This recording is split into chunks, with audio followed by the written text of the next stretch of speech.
What's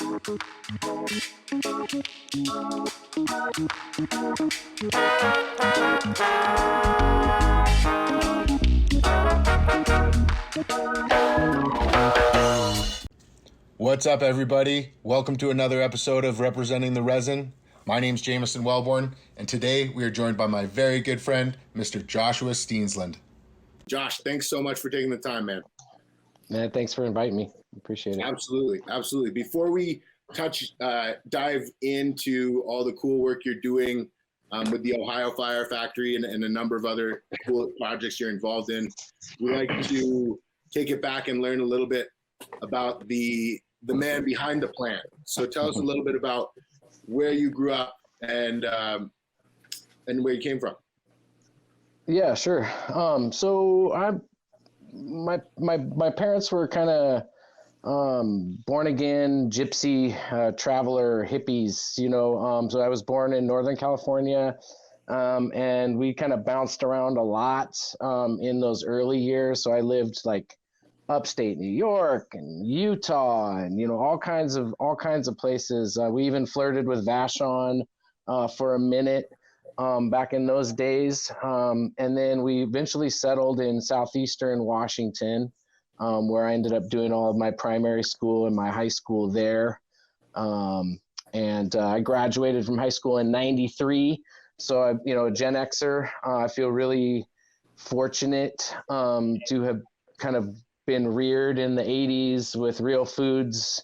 You know, the most things we were worried about was kind of what you sent me today was like dyes in foods and stuff. There was really no GMOs that were on the market for mass consumption at that point in time. You know, so just looking back, you know, no cell phones, no obesity epidemic. You know, it's really just kind of like a really wonderful time to grow up. You know, there was still enough kind of rough edges for it to be it could be a scary world, but also just really innocent as well. So I feel really fortunate to have spent those years in a safe place like southeastern Washington. Is actually Walla Walla, where I grew up, and right there on the foothills of the Blue Mountains, and you know, just an hour from the desert here in the Tri-Cities where I live now. And it just, you know, looking back on it, I have nothing but fond memories of the area where I grew up, and was really fortunate to, you know, attend a safe, clean high school that afforded me every opportunity to succeed if I wanted to, you know, reach out and grab it. Absolutely. So by no means was I definitely recognize that I had a somewhat privileged life living in such a like small, close-knit community that I hated when I was a kid, but growing up I really recognized how lucky I was, man. What was high school like for you? Were you involved in sports, or were you more involved in the arts, or what was that like? Yeah, so I was an athlete first and foremost. I just love sports. So I played summer baseball. I played, you know, multiple sports in school too. So I would do wrestling, or I stopped doing wrestling midway through high school just because it was just kicking my ass, and I got sick of trying to cut weight, and you know, the conditioning that you have to do for high level wrestling is insane, you know, and it just wore on me. And so I really, track and field was my big one. I was a varsity sprinter, did varsity triple jump on the varsity 4x4, was varsity from my freshman year on. So I really I even attended some college race where you could just college track meet where you could just kind of anybody could enter, and I took 4th place in the triple jump there as a senior in high school against collegiate athletes. So I was a competitor at a fairly high level in high school, and you know, did lots of weight training, and you know, was just all about sports, man. Like I was a big sports nut. That's awesome. I always had a really hard time wrapping my head around the triple jump and just like where that. yeah. It was a cool one, man. When I realized it was a thing, I just took to it like a fish to water, man. So you know what the long jump is, where they sprint down the little track and they jump into the sand pit and they measure the distance. Well, the triple jump is this, I don't even know whoever fucking came up with this was a character, man. Because you run just like you do just like you do the long jump. You fucking just haul ass as fast as you can, and then you take off of your right foot, right? At least I do. There's lefties, so I would take off of my right foot. You have to make that jump and go as far as you can, and then you have to land again on your right foot. So you're doing like a one-legged man jump for your first jump. Then you transition to the other leg and make another jump and land. I mean, so you jump right foot to right foot. Then you take another jump and land on your left foot. And then from there, you jump into the sand pit. So it's like a boing, boing. It's like a hop, skip, and a jump. That phrase, hop, skip, and a jump, came from the triple jump. Quite literally what it is. The first one is a hop. The second one is a skip. And the third one is your jump into the sand pit. And so, it's a cool one to watch. And it's even funner to participate in. I loved track and field. It was some of the really the highlights of my high school time was my time spent on the track team there, doing that kind of stuff. Now in the 80s and 90s, everything, I mean, I think things are still the same, but back then the cliques were very much, you were a jock or you were a stoner or you were a skater, there was some, there were independent souls that kind of free floated in between the two. But for the most part, in those institutionalized kind of settings, it's just like in prison, you just kind of fucking click up. And I clicked up with the jocks, and and really I wasn't the most popular cat in the world, because I kept to myself. I kind of had a rough early childhood, and it kind of messed with my head a little bit. So I was a little bit in my head during those years. It wasn't until I was kind of a young adult where I came out of that shell shock of my early kind of years trauma. And so in high school, I was just a little, not a weirdo, I wasn't the guy with headphones on, not talking to nobody. I had friends and stuff, but I wasn't a very social cat. Still not. I still very much keep to myself. I'm kind of like Logic, man. I don't fuck with nobody. When I'm at home, I'm at home. And the cats that are around here know that. I've got some friends that I've made through the community that live here close to me, and we see each other once every couple of years, because I don't fuck with nobody, man. I'm a homebody, and I think it's just, I've kind of always been that way, even like in high school. So I worked a lot. I did, I tried to make as much money as I could, just so I could have the things that I wanted and needed. And high school was good. I was fortunate. So you actually joined, enlisted in the Marines immediately out of high school and made that decision in grade 11. Was that something that you put a lot of thought into, or was that more of a knee-jerk reaction? No, yeah, I actually did put a lot of thought into it, which is kind of uncharacteristic, for kids that age typically. But I didn't like my situation I was in, and I knew I wasn't ready for college, even though I probably could have walked onto a college football team and at least gotten a second or third string position and just kind of gotten in with my speed and my agility, alone. And I did.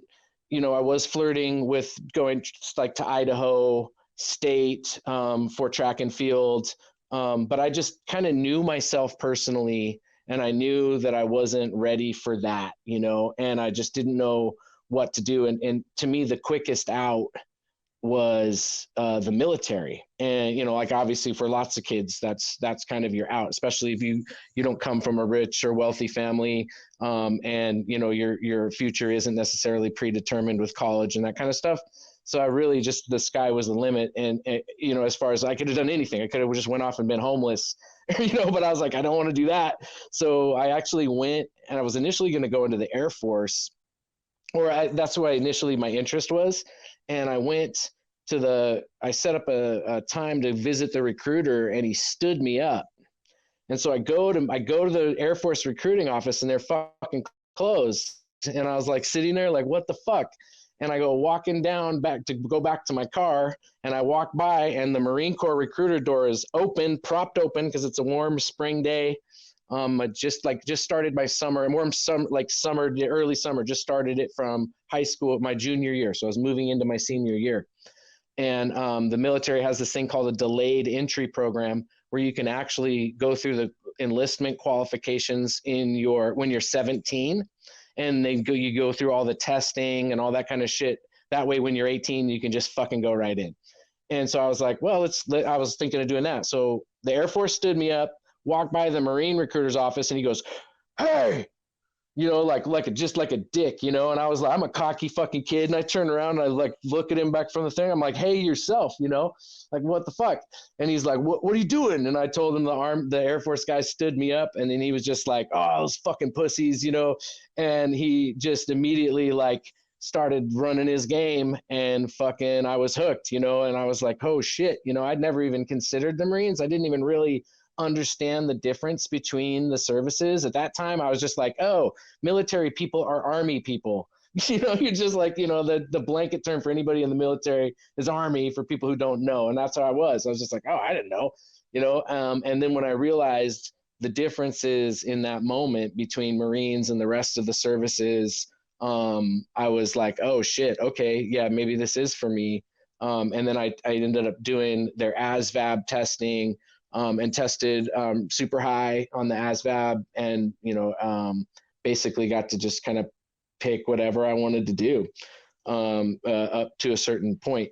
So it was kind of a no-brainer for me. So I signed up. I actually enlisted when the summer of my junior year, and so my whole senior year, I knew that 2 days after graduation I was going to boot camp, and so that really kind of informed a lot of my decisions that senior year. Like I dropped out of track and field early because I wanted to spend more time with my girlfriend at the time, and my track coach was all pissed and yelled at my girlfriend. And, it's like, it was this weird drama, but I was like, look, I'm going to the Marines, man. Like, I'm not going to college for track. This, like, I don't care about state, I just didn't care, like I was ready to go. And so that was that, I fucking, graduated on like the 6th, and on the 8th I was on a plane heading to San Diego. What was that like, man? It's everything you think it would be and more. It was really just going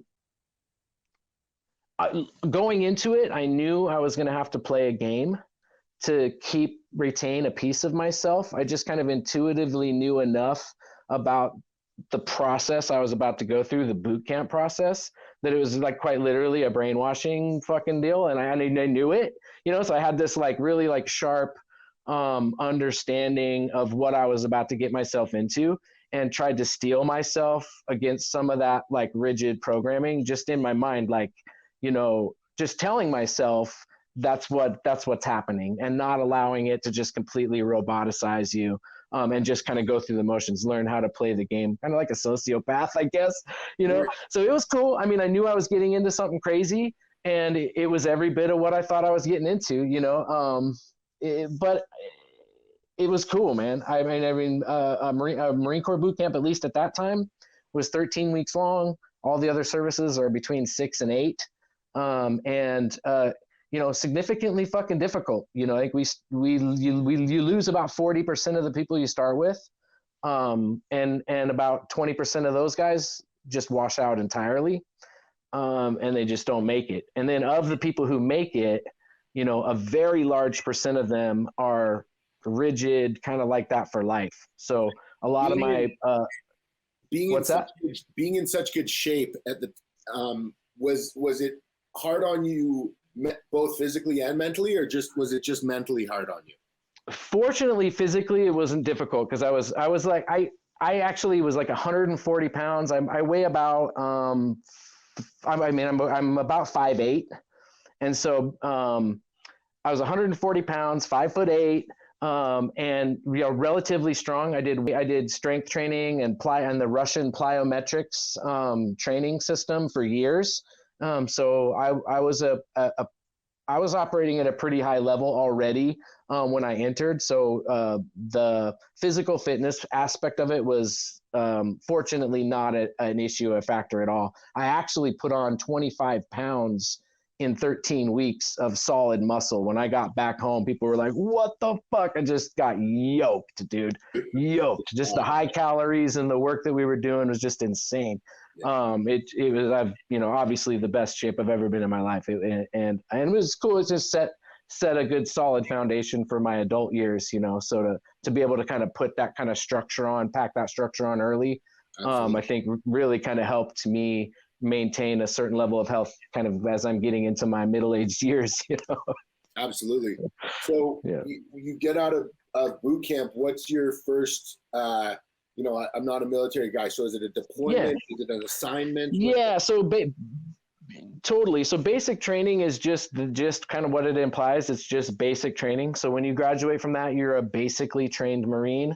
And then at that point, you're trained, you're a skilled rifleman, and you've basically been stripped of your personality and ready to be molded into the job you're going to need to do for however long you're going to be in. So from there, you go to your military, your specialty school. So if you were a fucking cook, you went to do your cook shit. If you were in the infantry, you went to go do your infantry schooling. And some of us, like me, because I qualified high on the ASVAB, I had two jobs. I was able to qualify for two specialties. So I had split duty. I had my security job, and then I also had my infantry machine gunner position. So I had to go to schooling for both of those. So the 8 months after boot camp was pretty much filled with schooling before I had to go report to my first duty station. And so, a typical Marine will spend his first year, including basic training, in training and schooling, and then you give 3 years, and then you have 3 years with your jobs or your work. The path that I got to choose was the security forces position, and at that time, it seemed really glamorous to me because all of the security force duty stations were either at embassies overseas or were in kind of exotic locations like Puerto Rico, Iceland, Diego Garcia, which is another island way the fuck out in fucking bumfuck. And so it was that kind of overseas embassy duty, secret facility work that really, executive protection. So we learned how to be kind of bodyguard type duty, how to protect documents, all that kind of shit, how to handle documents, how to tell if you're being followed or tailed, how to tell if a double agent operative is trying to fucking seduce you, so we went through all of that kind of higher level training because we would be overseas and we would be in a vulnerable position if we were dumb to get wrapped up into some kind of like espionage type shit. So we had to go through that specialty training. So where was your first, after training completed, where was your first station? Puerto Rico. So I because I picked the security forces detail, I had the choice of, I had to do the infantry. So in order to get your 18-month duty in it's called like can't remember exactly what they called it, but there's like a hardship duty, and then there's like what's called like a light duty or a privileged position. And that security forces positions were typically seen as privileged positions because, you kind of had to qualify for them. I had to pass an FBI background for it. So in order to get that privileged position, you had to fucking pay the piper with an 18-month tour in the Fleet Marine Forces, which is the infantry. And so, and that's like, let's make no mistake about it. The Marine Corps is an infantry service. Everything else, every other MOS or specialty in the Marines is in service of those guys. So I'm a proud Marine Corps infantrymen. That's what we are. We're fucking fighters and warriors. And I'm goddamn proud to say that I served in the infantry. So we had to do that too. So I had the choice of doing the infantry first or doing my light duty first. And of course I was like, fuck, I want to do my light duty first. In retrospect, I probably would have done it the other way around. But it was great. And I really lucked out and I got Puerto Rico. I wouldn't have changed that for the world. So talk a little bit about like Puerto Rico. Like I've spent some time in the Caribbean. I've spent a little bit of time in Puerto Rico, and it's a scene. Like, what was that like being there? Whew. Yeah. So like as a 19-year-old kid, freshly 19, it was amazing. Like it's basically, it was at that time, I'm sure it's still the same. It's like the Wild West. The police there, are very poorly paid. And because we were military, U.S. military, we would never get harassed. Like we bought these cheap little Volkswagen bugs that we would race around the island. We'd get all drunk and just race around the island. In the right-hand side of the white line, when you're driving down the road, we would call it the PRPL, for Puerto Rican passing lane. So we'd be sitting there and be like, this traffic be all crazy. Be like, hit the PRPL. Be like, whoop, go onto the right side and just wow. And then a cop would pull us over and we'd get out and show them their military IDs. And they'd be like, thank you, sirs, and get back in their car and just leave us the fuck alone. So we had basically free reign on the island. We're fucking 18, 19 years old. There's no drinking age. There's Carnival cruise ships pulling in every fucking weekend with fucking crazy like college chicks and tourists at the Hard Rock Cafe, and we knew where we were going, so it was a paradise for a young man. Let me tell you. That's amazing. And so yeah, while you were there, did you get to experience any cannabis?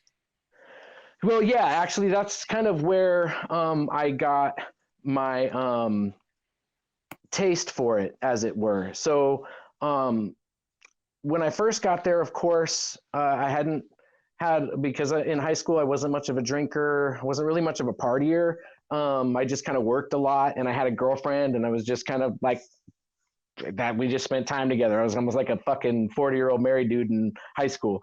And so we just went to movies and did that kind of shit. So when I had the opportunity to kind of cut loose, I fucking cut loose. And of course the Marines, it was founded in a tavern, right? So Marines and drinking go hand in hand, and my constitution just doesn't do well with alcohol. And I had a couple really like unpleasant experiences during like a 6-month period, my first 6 months there. And one of them kind of scared me. Like I almost asphyxiated from getting too drunk and puking while I was laying on my back. And I actually had this really weird moment there. I was in this like blackout phase, and my mother, who had been deceased for quite some time, like I heard her shout my name like scoldingly, like Joshua. And I jerk awake. And I sit up, and I was actively choking and gagging on vomit, right? And so I was like, holy shit. So I had this really weird kind of supernatural weird fucking moment where like I realized that alcohol could fucking kill me, right? And very easily. Like I didn't intend for that to happen. And so there was just kind of this natural kind of progression in my mind, like, dude, I'm in fucking Puerto Rico, man. Like, there's got to be some good weed here. There's got to be some weed, something else other than alcohol. And so I found one of my brothers who could speak Spanish. And I was like, hey, let's go to fucking San Juan and let's try to find some fucking weed, man. And sure enough, we went and we fucking found what we were looking for and more. As if you can imagine, the Caribbean is full of all kinds of goodies. So we, at that point I was hooked, and I was taking a big risk because They do random urinalysis, and especially for my job there. And so it was a risky bet, but I just did it anyway because that's just kind of the kind of person I am, and I really, really, really enjoyed it. And so I just kind of continued on using carefully throughout the rest of my 3 years in the military. And I did have some fucking close calls with piss tests, and but I got out. I got an honorable discharge, and lots. I'm sure it's no big fucking surprise. Lots and lots and lots of service members are fucking smoking weed daily. Like, just get real, And I think, and obviously that's all right. I think I'm really hoping to see policies change for vets and for active duty military alone. I mean, New Jersey fucking police officers can now smoke weed on their off time. They're not getting piss tested anymore. So, like, let's get with it. I saw plenty of good fucking Marines go down for smoking fucking weed on the weekends. Is bullshit. Absolutely. So, when you were leaving, what happened after Puerto Rico? Did you went on a 6-month deployment? Yeah. So after Puerto Rico, I ended up having to do my fleet Marine service. So I ended up having to. I was stationed in Camp Lejeune, North Carolina, with 2nd Marine Division, 2nd Marines. So our unit designator was 2-2, and that's where I forged my friendships and relationships that are still carried forth to this day with, at least a dozen of those brothers, where we get together regularly on a yearly basis, if not twice a year. And 2 of them are guys that I started a fire factory with. We'll kind of dive into that. But yeah, during that time, I did what was called Marine Expeditionary Unit deployment in the Mediterranean, and ended up getting deployed kind of off the coast of Bosnia for a minute. And then from there, we got deployed into West Africa for a humanitarian mission, firstly, to evacuate U.S. citizens. There was a civil war going on in Liberia in '96.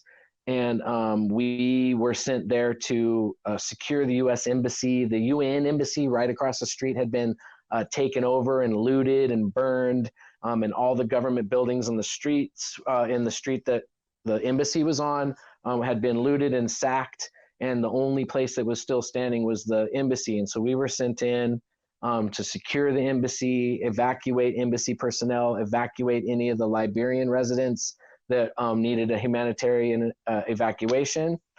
So that was kind of our primary function. And then from there, we secured the embassy and held it until such time as it was no longer a threat. And so that was a trip, like we had, an active civil war literally happening in front of our eyes. Like, we're sitting on the perimeter and watching these 2 factions fight each other. And, a lot of crazy shit happens in war. And, we had a front row seat for that. And there was some hostile intent towards us as well on a few occasions. So we were on high alert at all times. We had 10-year-old kid would walk by with a grenade, like just holding it up and looking up at our post. We'd be like, oh fuck, I'd get anxiety. I'd see the guy turn the corner every day around the same time when I'm on post and be like, oh my God, is this the day? Is this the day we have to shoot a fucking kid? It's like that. It's like, because I'm the senior guy on post, the other guys are like, what do we do? What do we do, Corporal? What do we do? It's like, man, if he puts his finger on that fucking pen, we don't have a choice, and the kid every day he would just come by and just do it. And he never fucking did it. And eventually he never showed up anymore, so it's just weird shit like that wears on a person in situations like that. For sure. That's a lot for anybody. It's heavy duty, man. Yeah, super heavy duty. But we got out unscathed, for the most part. And I forged, going through stuff like that with people.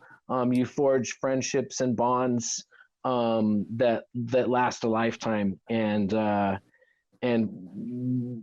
the time I got out in '97, there was no social media, there was no, widespread internet usage at that time. It was like not even cell phones, right? So it was like, fuck, see you guys later, have a great life. There was no expectation that we were gonna, continue our friendship or our brotherhood beyond that moment. And then, a couple decades elapse, and now we've got this new kind of interconnected world where we can now reach out to each other, and that started happening. And then we just formed this core group of folks that get together every year, rent a lake house, and just fucking sit around. And the guys that drink get fucked up. The guys that don't, we like to eat mushrooms and fucking howl at the moon. And and it's just really good, man.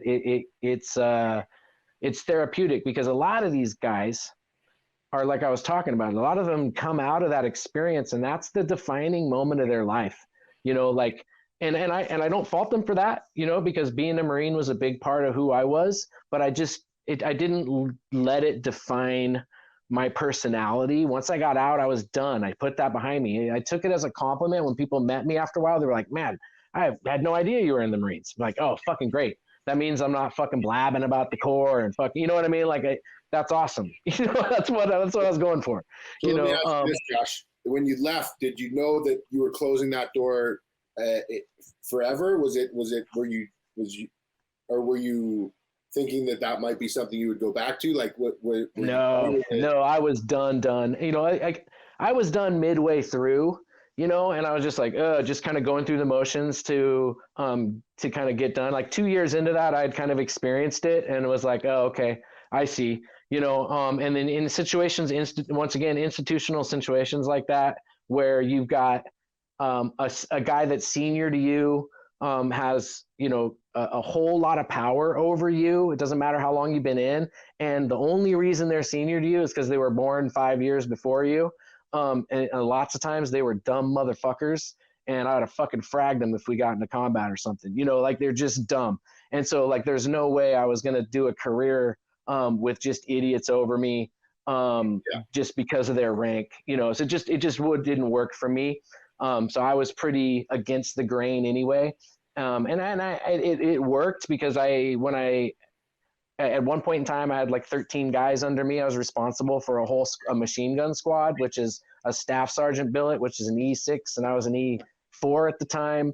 And so, like, the sergeant major of our battalion was like, man, you're unorthodox, but the Marine Corps needs people like you, because, not everybody fits in that mold. And if there's somebody, a leader, who's kind of askew like they are, then you can kind of round up these kind of outlaw types. So, like, even in the Marines, I was kind of an outlaw. I grew my hair a little. I wore it. I cut it. It's called a low reg. The Marine Corps haircut's that high and tight, looks like a fucking mohawk.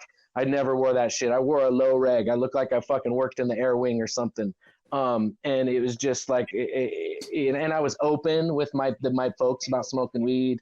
I'd have them over to my house and we'd all puff. I lived off base in a house, and and so it was just I knew it was going to be 4 years. So when I left, I hit the ground running, because I was so in love with cannabis. Getting out was a liberation of sorts, because now in the military, you can double jeopardy goes bye-bye. So when you're in the military and you commit a crime, you will get charged twice for that crime. You will get charged in civilian court, and you'll have to do that time. And then you will get charged in military court, and you'll have to do that time. So there is no such thing as double jeopardy protection in the military. So you're taking a big risk doing illegal shit while an active duty service member. So when I got out, it was, of course, weed was still very illegal, but at least I didn't have double jeopardy anymore, and I was able to kind of just live my life. And so I was very, very, very much looking forward to that. And I would say less than 6 months after the time I got out, I was growing indoors and headed with a full head of steam down that path. that time I'd had a subscription. I'd got a subscription to High Times. I'd ordered all of the, the Mel Frank books and all of the Unicorn Press, occult bookstore shit that you had to go to get weed growing manuals back then. And then I quickly got disillusioned with High Times. I really I'd say after 6 months of having a subscription, I canceled it because I didn't like all the fake mushroom and fake mushroom pills and the fake weed shit they were selling. I even called them and was like, why are you doing this? Like, it only seemed to serve two things: to rip off people who don't know any better, for who they think they're going to get high from these things, or somebody's going to buy those and sell them as weed on the black market. Like, what the fuck? Like, it just seemed to completely discredit cannabis with their ads. So I didn't like High Times at that, so I completely just got away from that. And then the only thing I had to absorb the culture were these cultivation books that I kind of poured myself into. And then when I got to my hometown, linked up with a buddy who had a friend who was growing and was like, oh man, you got a great basement, let's trick it out. And so this guy, I credit him to kind of getting me on the path. He showed me how to do a multi-stage room. And so this was in 97. He showed me how to do a clone room, a veg room, and then a flower room. So we had a little 3-stage jammer going there, and we were harvesting, every month or whatever it was. And that's just kind of how I got going. He showed us the thing, and then I took to it like a fish in water. My other partner, he wasn't so into the cultivation. He was into the hustling side, which was great. He had already had kind of a network aligned. And so I just took to the cultivation side of it naturally. And that was my role. And so from then on, I just have been cultivating basically ever since. So from 97 to present, I've been cultivating cannabis in some form. Josh, were you growing bag seed or were you growing cuts at that time? Or we had clones. So he brought over a clone of the original Alaskan Thunderfuck. So we had, he had brought some mother plants of that. And at that time, we were cloning after harvest, right? So we were re-vegging everything. So so we would harvest, take all of our cuttings at harvest, and then we had veg plants ready to move in. So, and we had a really great success rate with the re-vegges. I mean, of course, at the time, I didn't know of any other way to do it, so the process was what the process was. And we were just using the hardcore little Jiffy peat pellets that you soak in water, and they're like in pantyhose and they soak up. And we were just using that. It had really great success, man. Like we were producing some really, really great material. And at that time it was green bud, brown bud days. Not a lot of people knew strain names except for like your traditional stuff like Maui Wowie and Panama Red and that shit. But there, at that time it was green bud, brown bud. So, we were pushing some really, really killer green bud. It was a really awesome time to be alive. I'm gonna let you guys in on a little secret, and this is a fucking exclusive here.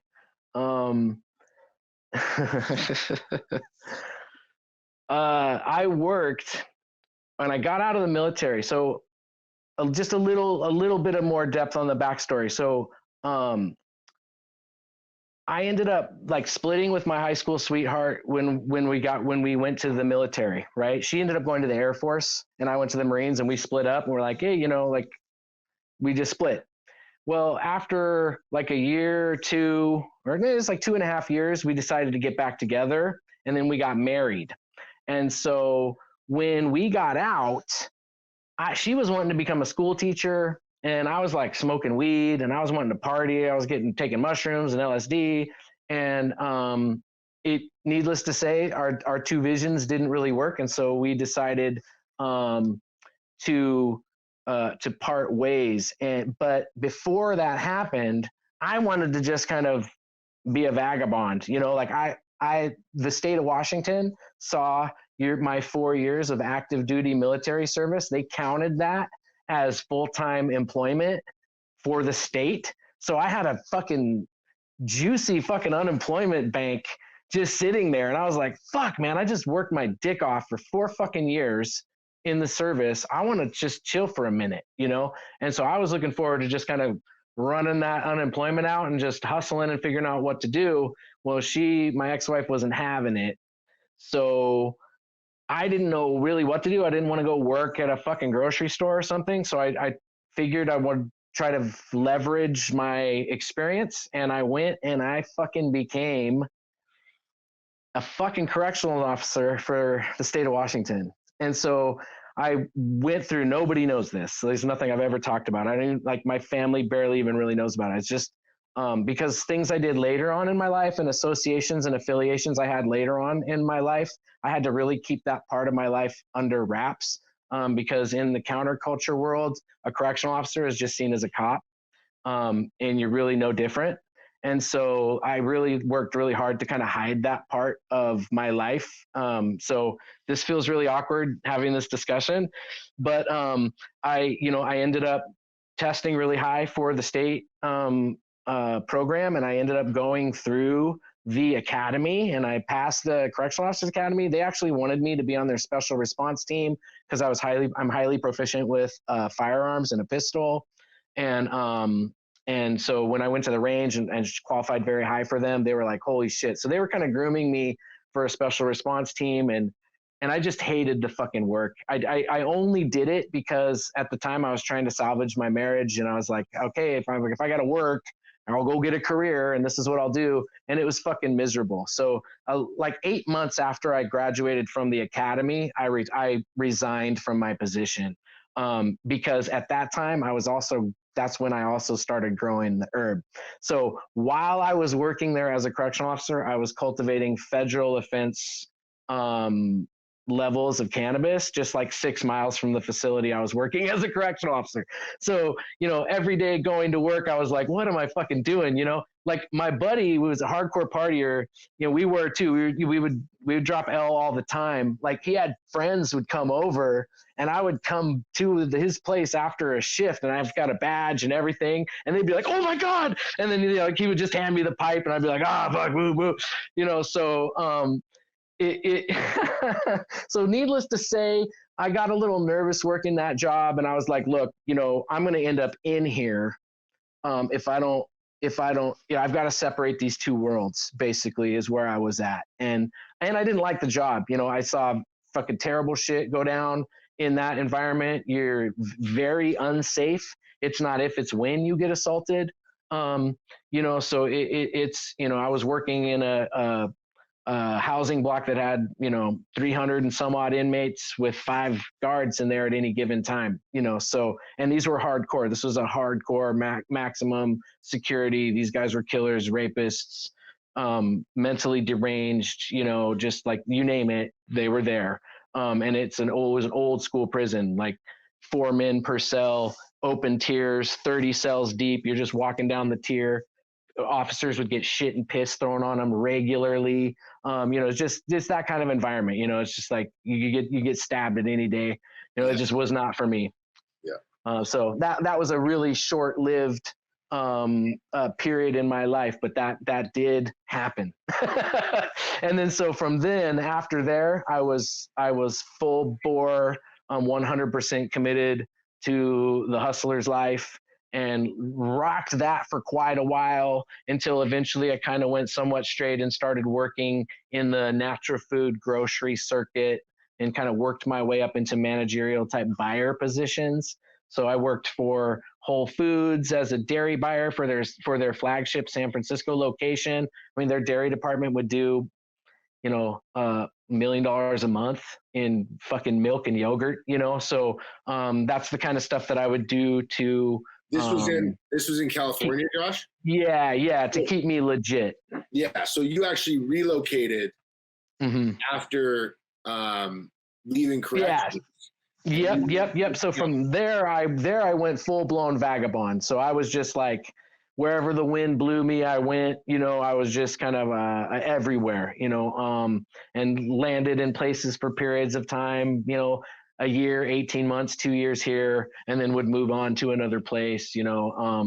And just kind of rock that lifestyle for a while. All the while cultivating cannabis and consuming cannabis and participating in the culture. So you were actually in California for the first wave of true medical cards. But actually, before that, I want to ask, when did you mentioned in 96, 97, you're popping or you're running that ATF cut, and there's a few other things floating around, Colombian, but essentially green bud, kind bud. When do cultivars start coming onto your radar? Like, when do you start seeing those come into play? Yeah, so when I actually got to California, so 97 Prop 215 passed. Of course, it took a while for the regulatory framework to kind of manifest. And I think, trying to think, around 98 or 99 is when I decided to head down there because of the medical program. I was hearing stories from friends about how easy it was to get a card and how lenient things were, and that these dispensaries or stores were popping up, these little grassroots stores were popping up all around the Bay Area. And so I was like, well, fuck, I gotta get me some of that. I was like, I'm all about it. So, at that point in time, I was just like heavily influenced by cannabis culture and growing. And, it was just like, man, this sounded like Mecca to me. And I was really into music at the time. And so it was just kind of like a win-win. I was able to go. I mean, like, there was a time when I lived in the city, I was standing outside of the Great American Music Hall, and I realized that it was like the 26th day of the month, and I had been to 23 shows that month. And I was just like, holy shit, this is the fucking life, man. Like, literally on New Year's Eve, I would buy 5 New Year's tickets because all of my 5 favorite bands were playing, and I would just go from spend 45 minutes at one show, decide who I was going to spend actual New Year's with. Like, I was a crazy music head and a crazy weed head. Was it a specific band? Or no, it was the jam band circuit. So at the time, it was like Widespread Panic. I didn't really like String Cheese too much because I'm not really big into bluegrassy. And Fish. Les Claypool was doing a lot of stuff with the Flying Frog Brigade, and he was doing some Primus work at that time, doing some really cool stuff like playing the whole Pink Floyd Animals album, in its entirety, and so shit like that, which is really was fortunate, had a chance. And I got to see, like the remnants of the Dead. I'm not a really big Deadhead. I've got personal feelings and opinions about the music that came out around that time period. And, this kind of Tavistock bullshit that was happening around that time. I think a lot of that era, this is not going to make, I'm not going to have a lot of fans making this statement, but I think a lot of that music and culture that was being pushed in the 60s was trying to serve a deeper agenda. The music was great, and the music has its beautiful moments. But I think there was something else. This just didn't resonate with me with music from that time period. So I did get to see, some of the remnants of the Dead, like Phil Lesh and Friends, and some of that stuff go down, which was cool. I feel really fortunate to have been able to kind of dip into that scene right as it was kind of dying off. There's been a resurgence of those jam bands as of late, and I know there's tons of fans who really, really love that music, and I think there's always going to be a place for that in the culture for sure. Like it's intrinsically bound. Absolutely. So talk a little bit about what the early medical days were like when you got to California. Yeah. Oh, so yeah, to answer your question about the cultivars. So that's basically when I really started to get hip to the different strains that were available. Like I said, there was these little ma and pa type retail dispensaries that would pop up. And so because the city of San Francisco was very open to this whole process, the health department, if you got your doctor's recommendation, you could take that down to the health department, and they would literally issue you a hard card with your photo on it that you could then take to any of these dispensaries and get plants or get medicine. And so it was just like the Wild West, man. You just go in and there'd be like card tables and peanut butter sandwich makings, you know, and whiteboard with the latest shit. Then you'd see guys much like probably our good friend Mr. Jodry would come in with a fucking duffel bag or a sea bag full of fucking weed and would leave 20 minutes later with a big old fucking smile because they sold it all for a top fucking dollar to these dispensaries. So there was a really cool vibe and feeling going down in these dispensaries. And that's where I became, at that time, there was, I don't know if you're familiar with the strain called Big Bud. Big Bud was very popular at the time. White Widow was super popular at the time. So those are the strains. A White Widow in particular, there was this guy who was ballsy as fuck, man, in the building where the San Francisco Chronicle was. He had occupied like a quarter of one of the floors on like the 7th floor or something. And you would go up to this weird little fucking like gas station, like security type fucking window you'll see in the city where you can't get access to the person behind the window. You got to use the little slot. Well, you could smell the grow, the fresh herb coming from in there. And he was selling eighths for $35, which was amazing. At the time, eighths were 50, 55. And, you know, and he said, oh, there's a max of 8 is what he would say. But I would always go there with like a G and be like, load me up, homie. And he'd be like, boom, boom, boom, boom, just fucking shoving it out for $35. Well, he had a line going out this fucking building. So all the San Francisco Chronicle fucking employees would have to fucking pass by all these fucking stoners, and he would do a free dime bag giveaway of shake every Wednesday. So every Wednesday he would fill these dime bags with this like frost leaf shake, and the homeless line was a fucking mile long, bro. And it was just like people smelling like piss in like winding up the halls of the San Francisco Chronicle building. It was like that for like maybe 9 months. The dude was just rocking it. And I was there like every other day, just loading up, hustling, taking my shit to work, selling it to people for $50, making $15 on each one. And was just, you know, was fucking doing my thing, you know? And so that was a really cool time. And in the city at that time, you know, like you smoking on the street, there'd be no problem. So I'd like to freak out the tour buses. There'd be all these like, you feel like you're in a zoo because these tour buses of people that just don't get out of the bus and they're just like looking at the street life. And I would just be like, come up out of the subway and just be like, boom, just roast my bowl right as they're driving by, and they'd be like, you know, and just fucking like in your face, like, welcome to San Francisco, motherfucker. You know, it was a really cool experience, you know. And of course, the big city is it's a different place to live, you know, and it's not sustainable for mental health to live in those places for very long. So 2.5 years was about my max before, you know, I got sick of the high rents. I got sick of the congestion. I got sick of the crazy people, you know, and I had to find solitude back north. So I migrated back up to Oregon from there. Right on. And so what happened from there? What was your next project that you took on? Yeah, so Oregon, you know, I think I was still just obviously doing the natural food or the co-op grocery circuit just to kind of stay afloat, and then hustling everything else on the side. So I just kind of continued doing that. I did take a weird little hiatus where I went to Arizona and I went to the Conservatory of Recording Arts and Sciences for a year and completed their audio engineering program. So I'm a licensed certified Pro Tools operator. I could operate at the 301 level for Pro Tools. I could do 5.1 surround mixes for cinema, for Hollywood, you know, that kind of shit. I could also do live sound, front of house mixes and monitor mixes for live sound.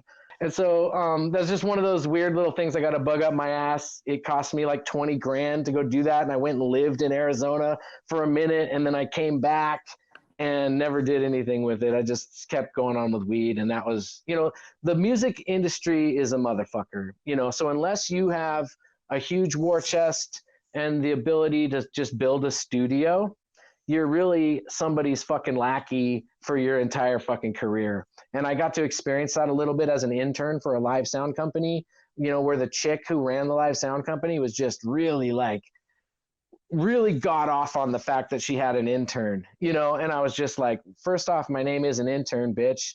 You know, like I'm a grown ass fucking man, you know, and so that kind of shit just didn't fly with me. And I just realized that unless I had the ability to start my own business in that space, it was really just kind of a pointless venture. And that, you know, cannabis was really where my heart was. And that's when I decided to double down, and just, you know, do whatever I could to make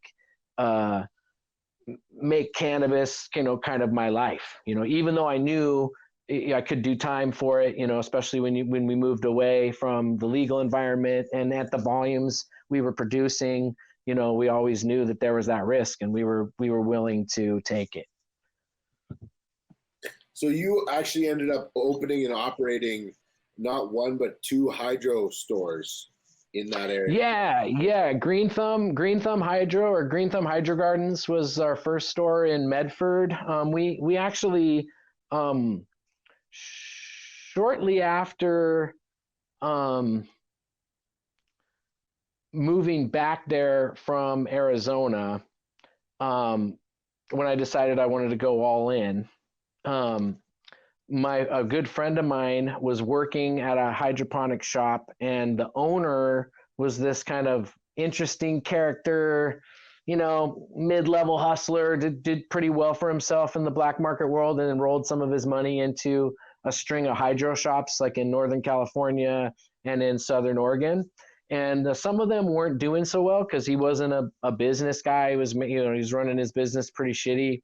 And so they were kind of failing entities. And so he pitched them to us just kind of as a last minute thing, like before just closing up shop. He's like, hey, do you guys want to take over these and, you know, just buy them from me for this amount of money? We calculated what the inventory was worth. And so we took over.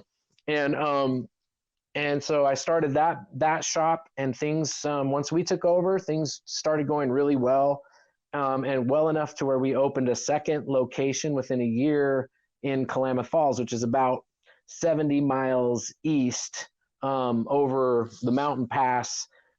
Beautiful area, very economically depressed. But we opened that store in January in the middle of a blizzard with like 4 feet of snow on the ground, and we had a line like all the way around the block to get into that tiny little fucking grow shop that we were opening there. So it was desperately needed. We were doing pretty well, you know. The 2008 economic kind of crash that happened really fucked with business for everybody, and we were hit kind of hard, because a lot of the guys that were our customers were tradespeople by nature. So they were like carpenters and construction type guys who were losing work. And then that was kind of funding their passion projects with the cannabis. And so we lost a lot of people, a lot of customers to that hard crash that happened in 2008. And so I ended up having to kind of pivot. I would get a lot of people requesting me to come to their grow sites, you know, after we got to know each other. Eventually, you know, I started, because what would happen is people would come to the shop, and I would end up calculating that I would spend on average 45 minutes per customer to make a sale, because I'm giving them complete information. They're coming in with $5,000. They've never grown anything, and they wanted a fucking deep water culture system set up. I'd talk them out of it. You know, I'd be like, you are going to fuck yourself. Like aeroponics? Are you fucking kidding me? NASA doesn't even have that shit dialed right now. You're going to be fucked. So like I try to get people onto the right track, so I had a long-term customer instead of selling somebody a $5,000 system and then make their money on the short end but lose a customer because I knew they were going to fail. So I would spend a lot of time with the customer, with every customer, and people knew that. And so I felt like we would get taken advantage of, you know? So I was like, God damn, you know, I'd be talking to somebody for an hour and they'd buy a $45 thing of nutrients, you know, and be like, fuck, you know, I'd go home exhausted. It was like, son of a bitch. Well, people would be like, man, I'll pay you if you come to my place and look at my spot and tell me what's going on. And finally I was like, fuck, well, that way I can get paid for my time and, you know, and go see these grows, you know? And so eventually I started a LLC called Healing Gardens. I had an office. We ended up closing the hydro shops because I was doing more business on the consulting side than I was the hydro side, and the overhead was killing me. So I closed the hydro shop and just got an office in Southern Oregon Normal's little building. And so in forging that relationship with them, I then kind of implemented a grow site inspection protocol for them because they were in the business of hooking up patients with qualified growers. So we were having a big problem at the time where people were saying they were good growers, but they were terrible and they were fucking the patients over. And so there was no accountability from grower to patient. So we implemented a system where we vetted growers and then connected them with patients. And so my job was basically to implement and devise SOPs that ended up being a site inspection protocol that potential growers would have to pass in order to qualify, you know, to receive patient referrals from Southern Oregon Normal. So I did that for them. I also implemented their propagation. They were selling clones. So I implemented their propagation program. So I was doing all the clones for them. And we eventually started an indoor grow that ended up folding for managerial purposes. Like they just ended up kind of not being able to manage things, like happens with most grassroots shit, you know. These people aren't trained business folks and shit just goes haywire. And so that's what happened with those guys. But I was able to, stay relevant, stay plugged into the community there. And, you know, all the while visiting, 4 to 5 different grows every week. And so in doing that for, must have been a year and a half or so, I was able to work through a lot of problems in people's gardens. I got to see a lot of stuff I wouldn't have seen otherwise. So I feel like I got a lifetime's worth of cultivation experience in that 18-month period. We did get a little bit of recognition. We were included in an article in Oregon Business Magazine in 2010 that featured cannabis as, I think it was called Cash Crop was the name of the article. And so it featured a bunch of people in the kind of new medical industry that was coming on. And my business, my consultation business was featured in that at that time. So it was a really cool time to be part of that, the medical community there. It was tight knit. There's a lot of cool things going down, a lot of really good herb getting produced. And it was, like I said, it was a gray market, Wild West, just kind of gray market heaven. So at what point did you start getting involved in the regenerative movement? Yeah, so I continued on, just kind of doing my thing, and I think in about 2015, I had a bad batch of conventional nutrients. I was running the Advanced Nutrients pH Perfect line through kind of like a cocoa type mixture. It was like a cocoa, so I can't even remember the name of has some kind of dog or something. Anyway, some weird new soilless media that I was using with the Advanced Nutrients pH Perfect. Well, I'd been using that for about a year or so with no problem, no major issues plant health wise, from my perspective at the time. And then we got a batch, and I was working with a friend and a kind of a client on a bigger grow, and it fried the whole fucking room and made me look like a total fucking D-bag. But unfortunately, they had seen my work previous, and I reached out to Advanced Nutrients, and we did some tests on the material, and it was it was pHing it super fucking low, hovering around 5, and they were like, "Oh, your plants will be fine at a 5 pH," and I was like, "You're fucking nuts. I'm done."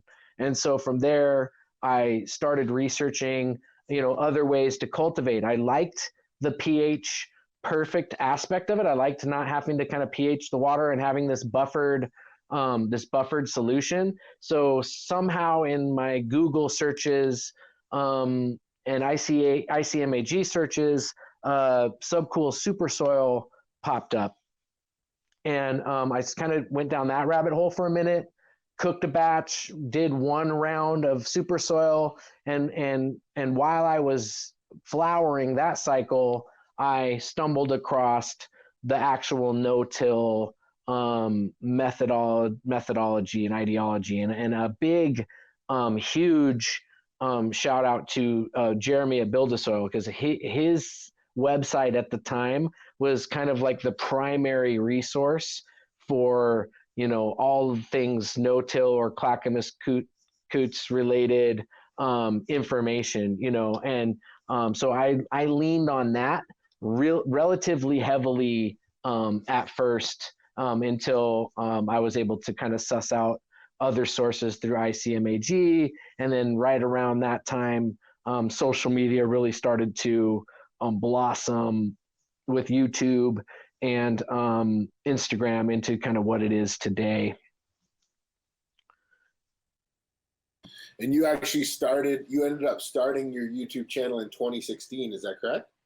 Yeah. So what I wanted to do is I wanted to document my journey into the no-till ideology. And so I can't remember, is Soil Biota Guru, I think is his name.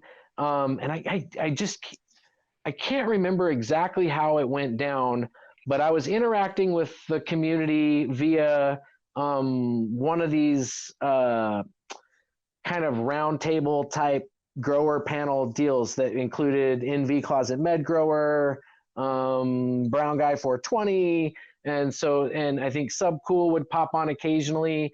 And so I would watch those and interact with the people in the chats, and then I think ended up sharing some information, about what I was doing, and then people were like, "Man, you need to do a YouTube channel and get on social media. Like just get on and share what you're doing." And I was like, "Fuck it, I'll do it." And YouTube, I had a propensity to be kind of lazy after harvests. So I would grow a big run and then have plenty of material, and I would just kind of get complacent and not rapidly plant another fucking cycle. And before I know it, 6 months have passed and I'm down to my last fucking pound, and I'm like, oh my God, what am I going to do? Like, I'm not going to have enough, So I figured YouTube would help hold me accountable on the time frame, so that if I was sharing what I was doing, that I wouldn't want to allow all this time to lapse. And sure enough, it did help with that. I still have big lapses in my cultivation because I still fall prey to that laziness, or I prioritize things. So like when I did the hemp grow in 2019, I didn't grow anything here. And so there was a 9-month period or so where nothing happened here. That's why I have beds that are 6 years old, but I'm only on cycle 14. That's incredibly. So were you surprised at how much traction your YouTube videos got?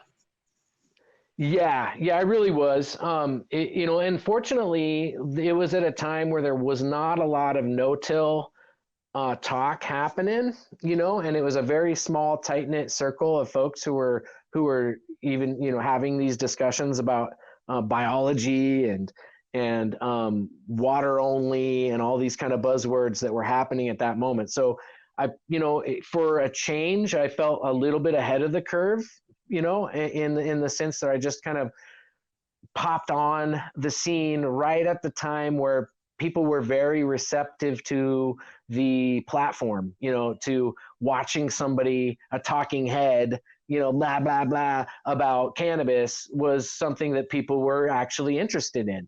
And so I was like just fortunate enough to kind of catch that wave. And so I jumped on the wave right as the YouTube and social media craze was picking up steam and kind of becoming regular and standardized in the community.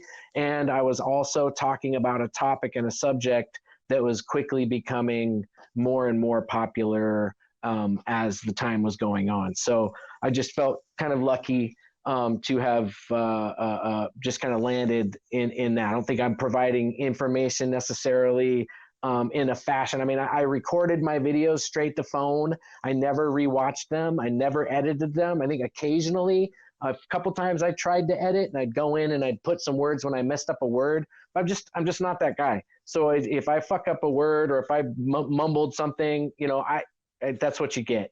So my videos were all very raw and just kind of unedited, and it served me well. You know, I was able to get the information out there, and I think that provided a kind of a sense of familiarity with folks. You know, to you know, because I'm just kind of sharing my space. I'm not buffing it up or making it look like something that it's not. It's just, this is what I'm doing, this is what's working, this is what isn't, this is what I know, this is what I don't know, and just kind of being my authentic self. I think that tends to attract people to want to listen anyway as well. So I feel really fortunate that at that time I just had gotten pushed by members of the community to become an active participant, as opposed to somebody who was just on the sidelines, you know, giving an occasional opinion.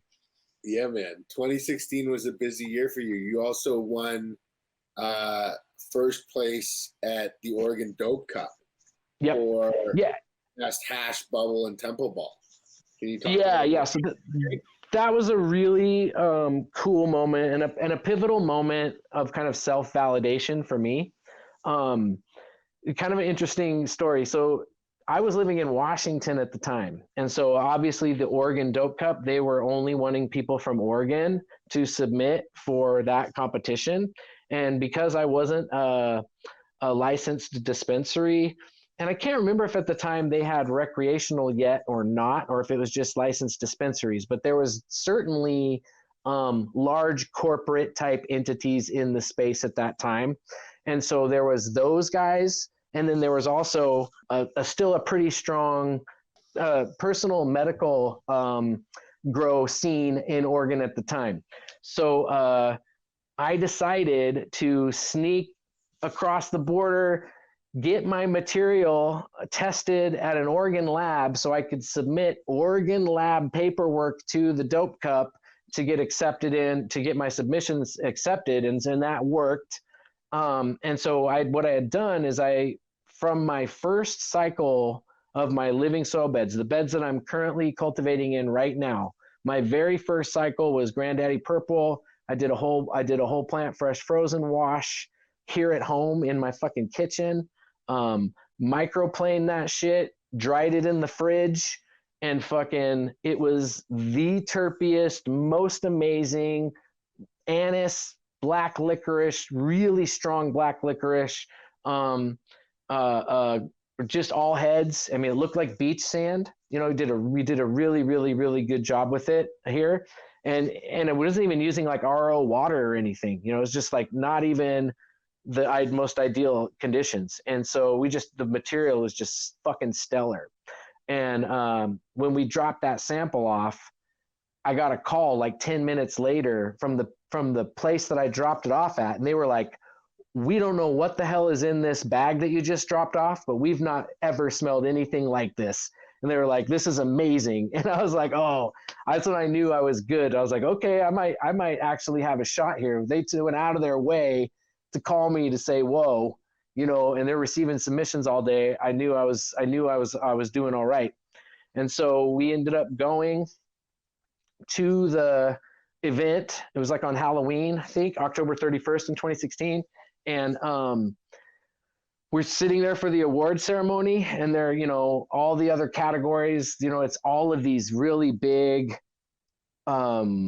corporate type entities that are winning the awards, and their whole team is going up there. It's like 20 people on the stage, like, I'd like to thank my investors. I'd like to thank my packaging team. And oh my God, it's like the fucking Oscars or something.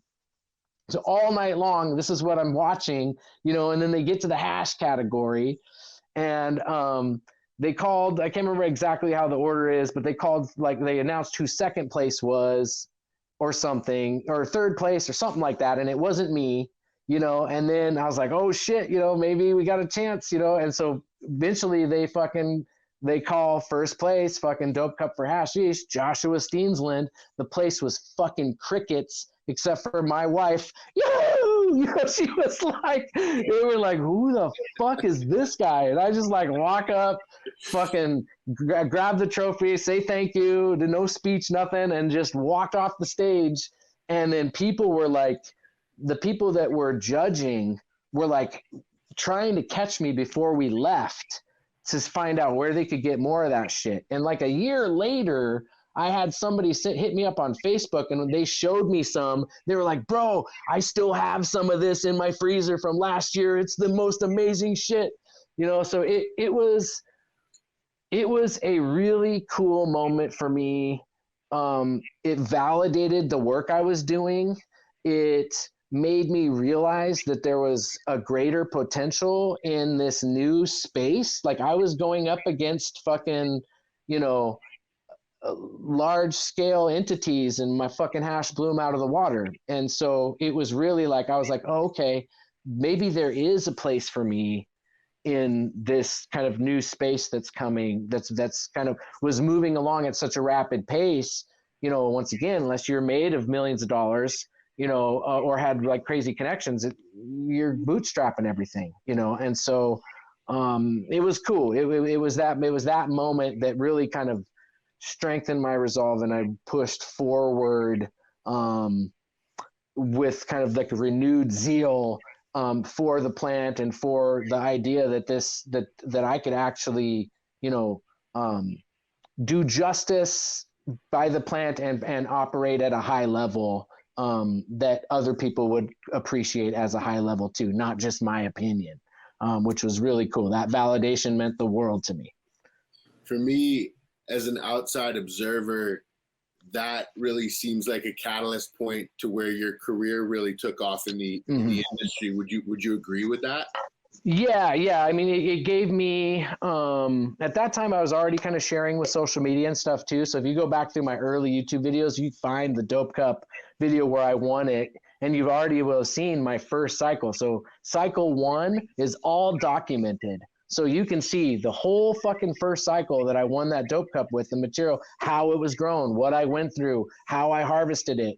It's all documented there. So having that documented and then being able to come back and be like, boom, I just won a Dope Cup with that fucking shit you guys just watched me grow.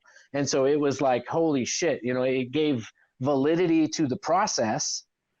And it also gave validity to kind of what I was doing and how I was sharing it, and got people to tune into that more. And as you all know, with more social media exposure comes more opportunity.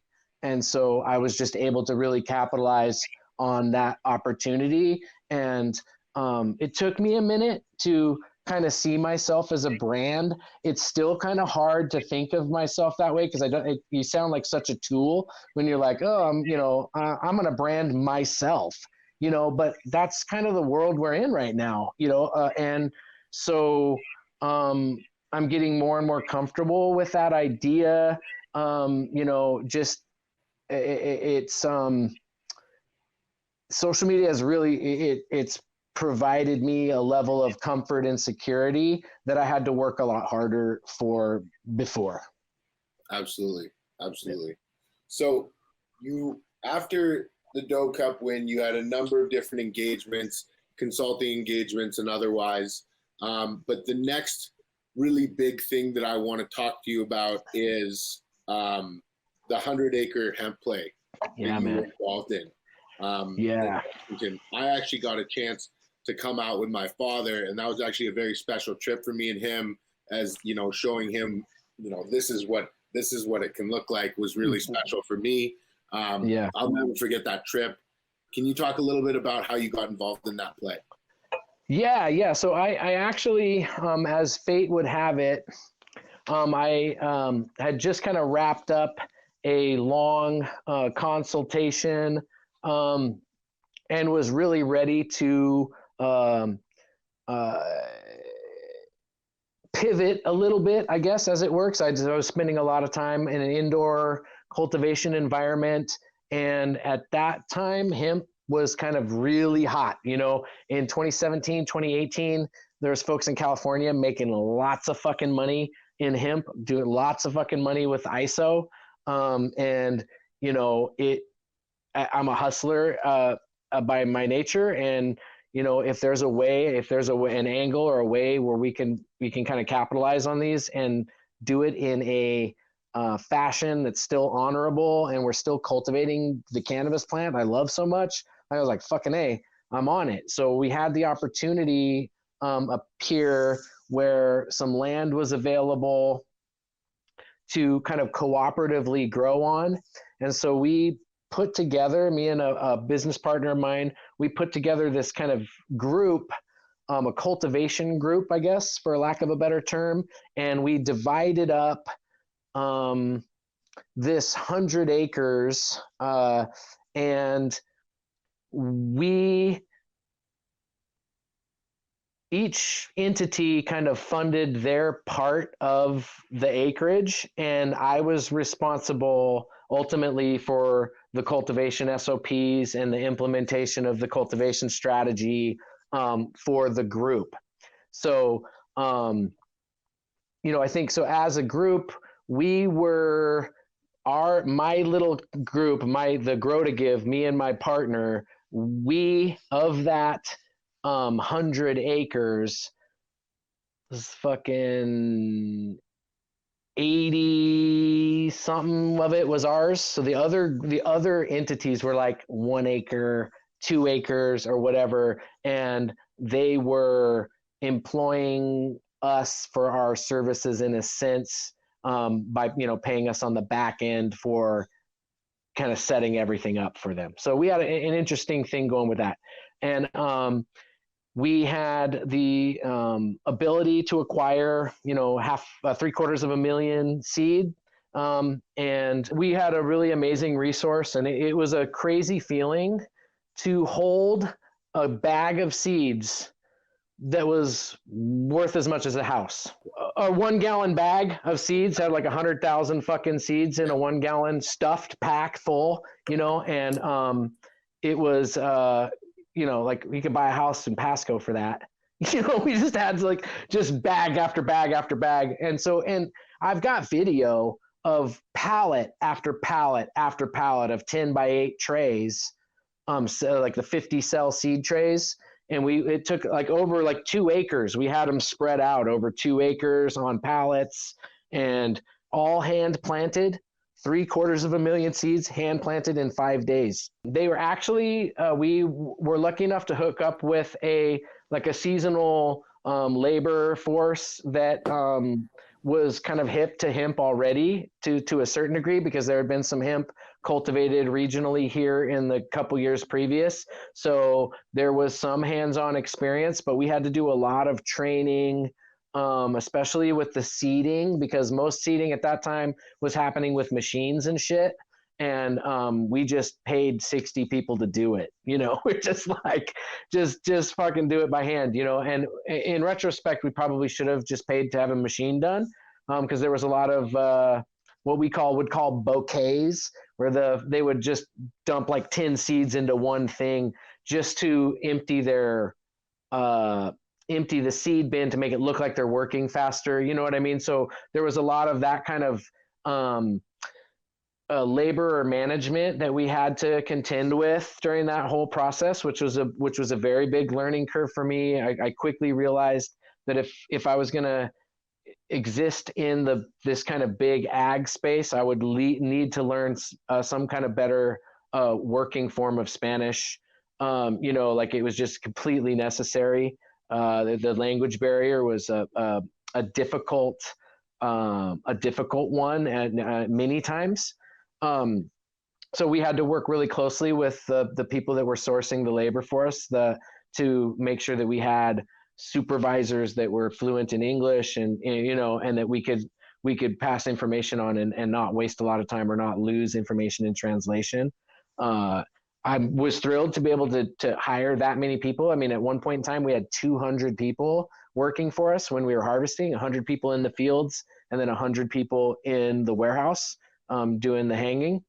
And, you know, 6 days a week, fucking 14 hours a day, 200 fucking people, and 18 bucks an hour or whatever is what it was, you know. So we paid a pretty fucking penny to cultivate that material. We had hired an agronomist because, you know, one of the best things you can do, and this is something that I've told my kids all along too, is, you know, sometimes the smartest thing a person can say is, I don't know. Because when you say you know something, or you pretend like you know something, or you nod, like just kind of brush off not knowing something, you miss an opportunity to learn that something.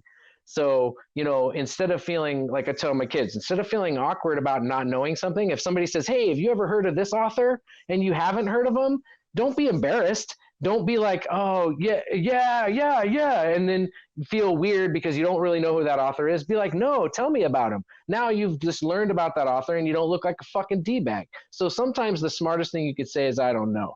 And what I didn't know at that time was how to manage soil fertility at that scale.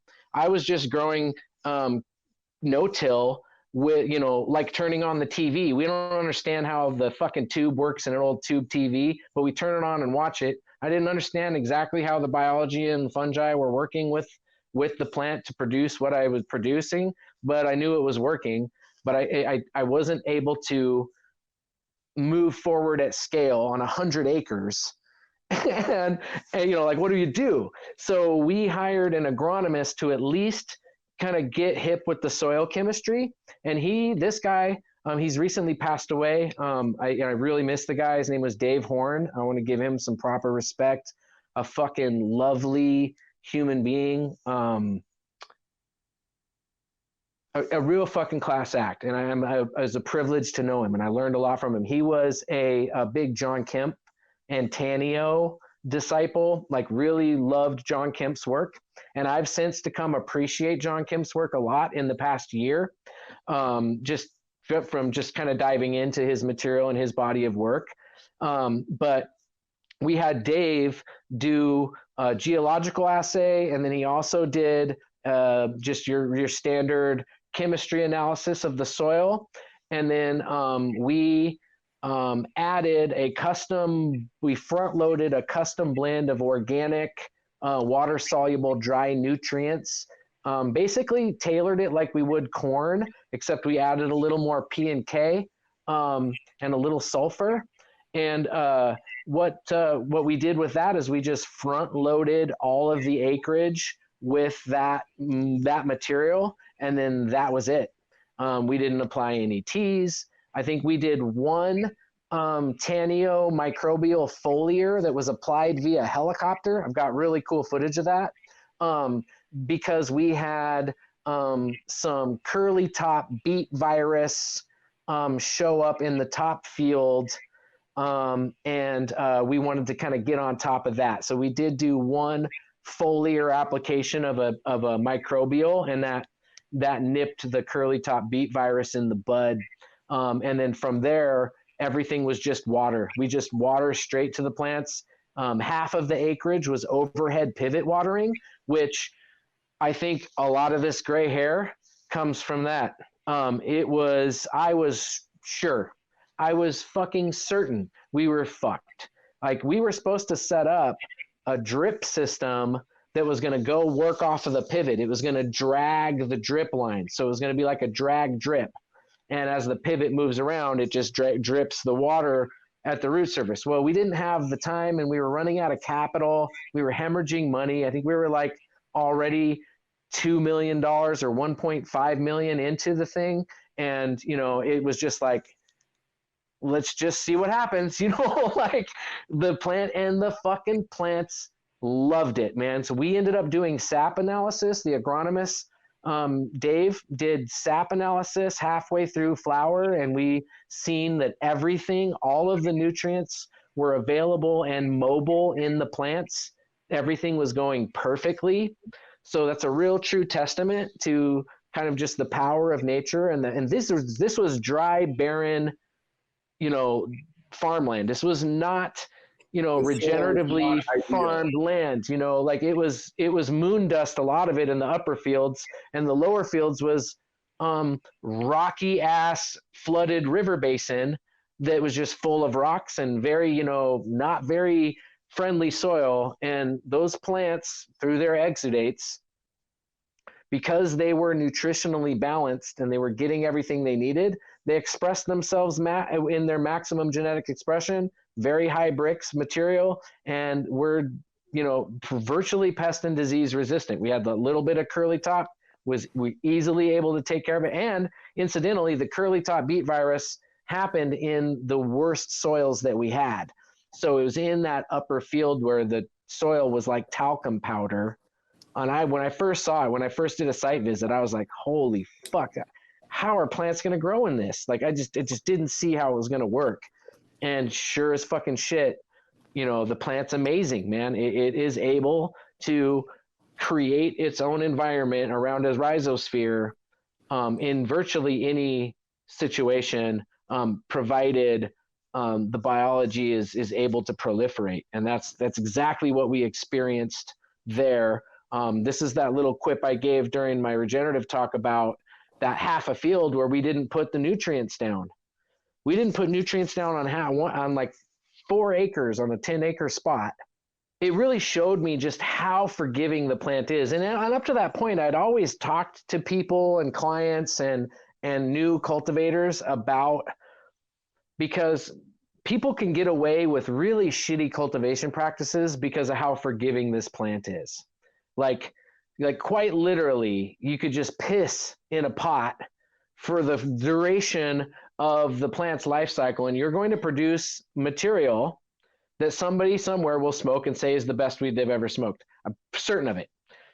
So the how forgiving the consumer is and how forgiving the plant is lends itself to people doing wacky shit for a long fucking time.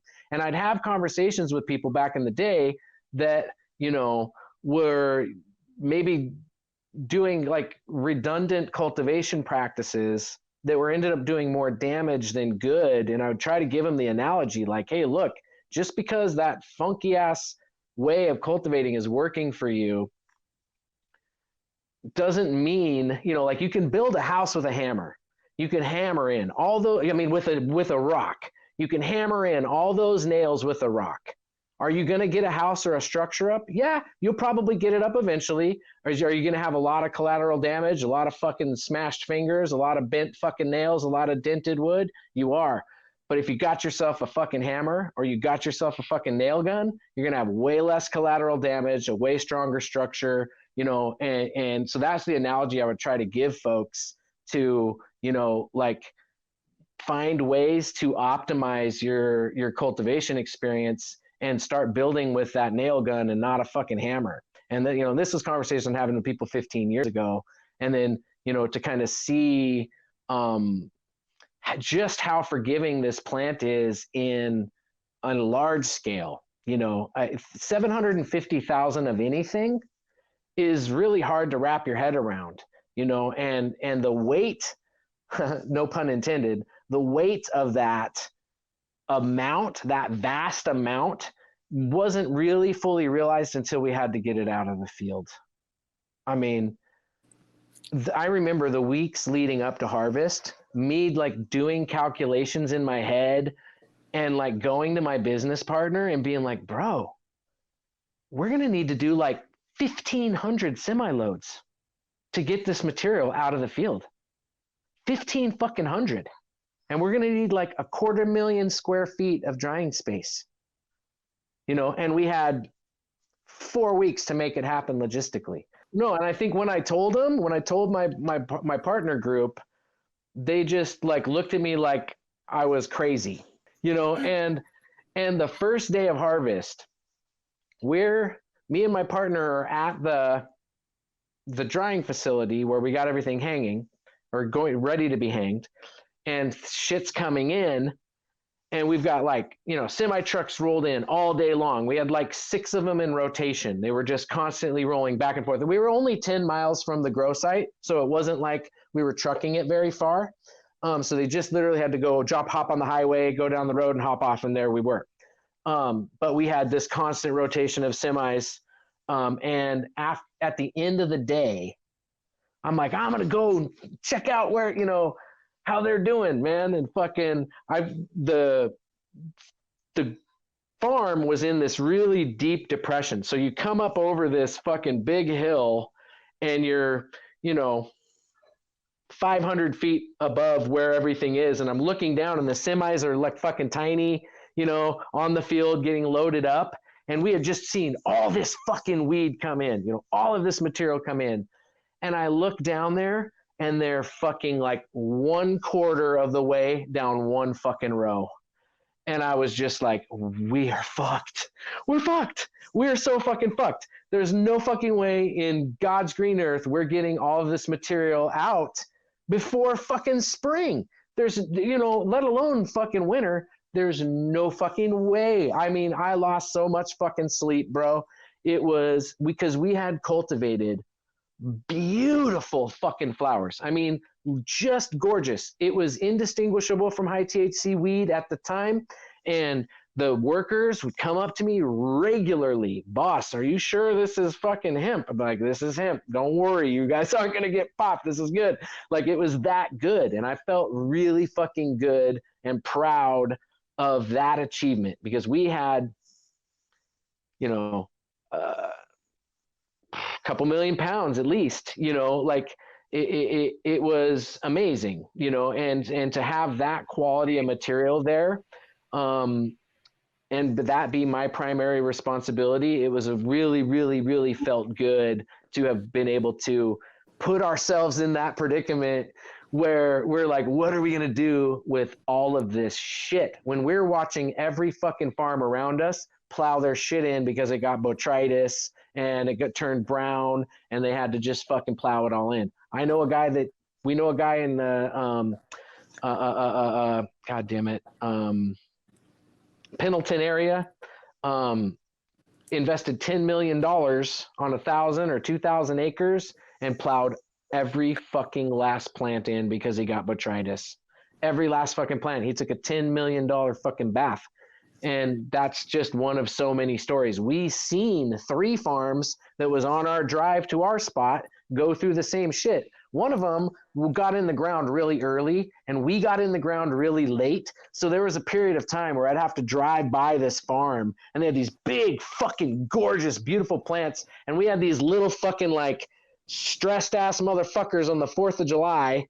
And we were just like, I was like, God damn, man. I thought we were going to grow little baseball bats. I didn't know, no idea what to expect. Looking at their fucking field, just be jealous as a motherfucker, And then we got to watch over the course of that season, their crop turned from green to brown to tan to them flying fucking chemicals over it and bombing it. And then eventually they wet baled all of it. We watched them wet bale it after they sprayed it with all that shit. And then our plants were fucking like a shining iridescent fucking patch down the way. I was like, oh, so I had this total like turn of emotions during the course of that season because I literally watched good old boys who were silage crop farmers try to treat hemp like a silage crop and take fucking bath, dude. And they refused to listen to people like us. We got a lot of pushback on conventional cultivation practices from the farmers that operated the farm we were working on. I had to put my foot down numerous occasions with our minimalist kind of cultivation ideology. It was like, hey, I'm the captain of this ship this year. This is what I want, and this is what we agreed upon. So, I had to stop on numerous occasions the application of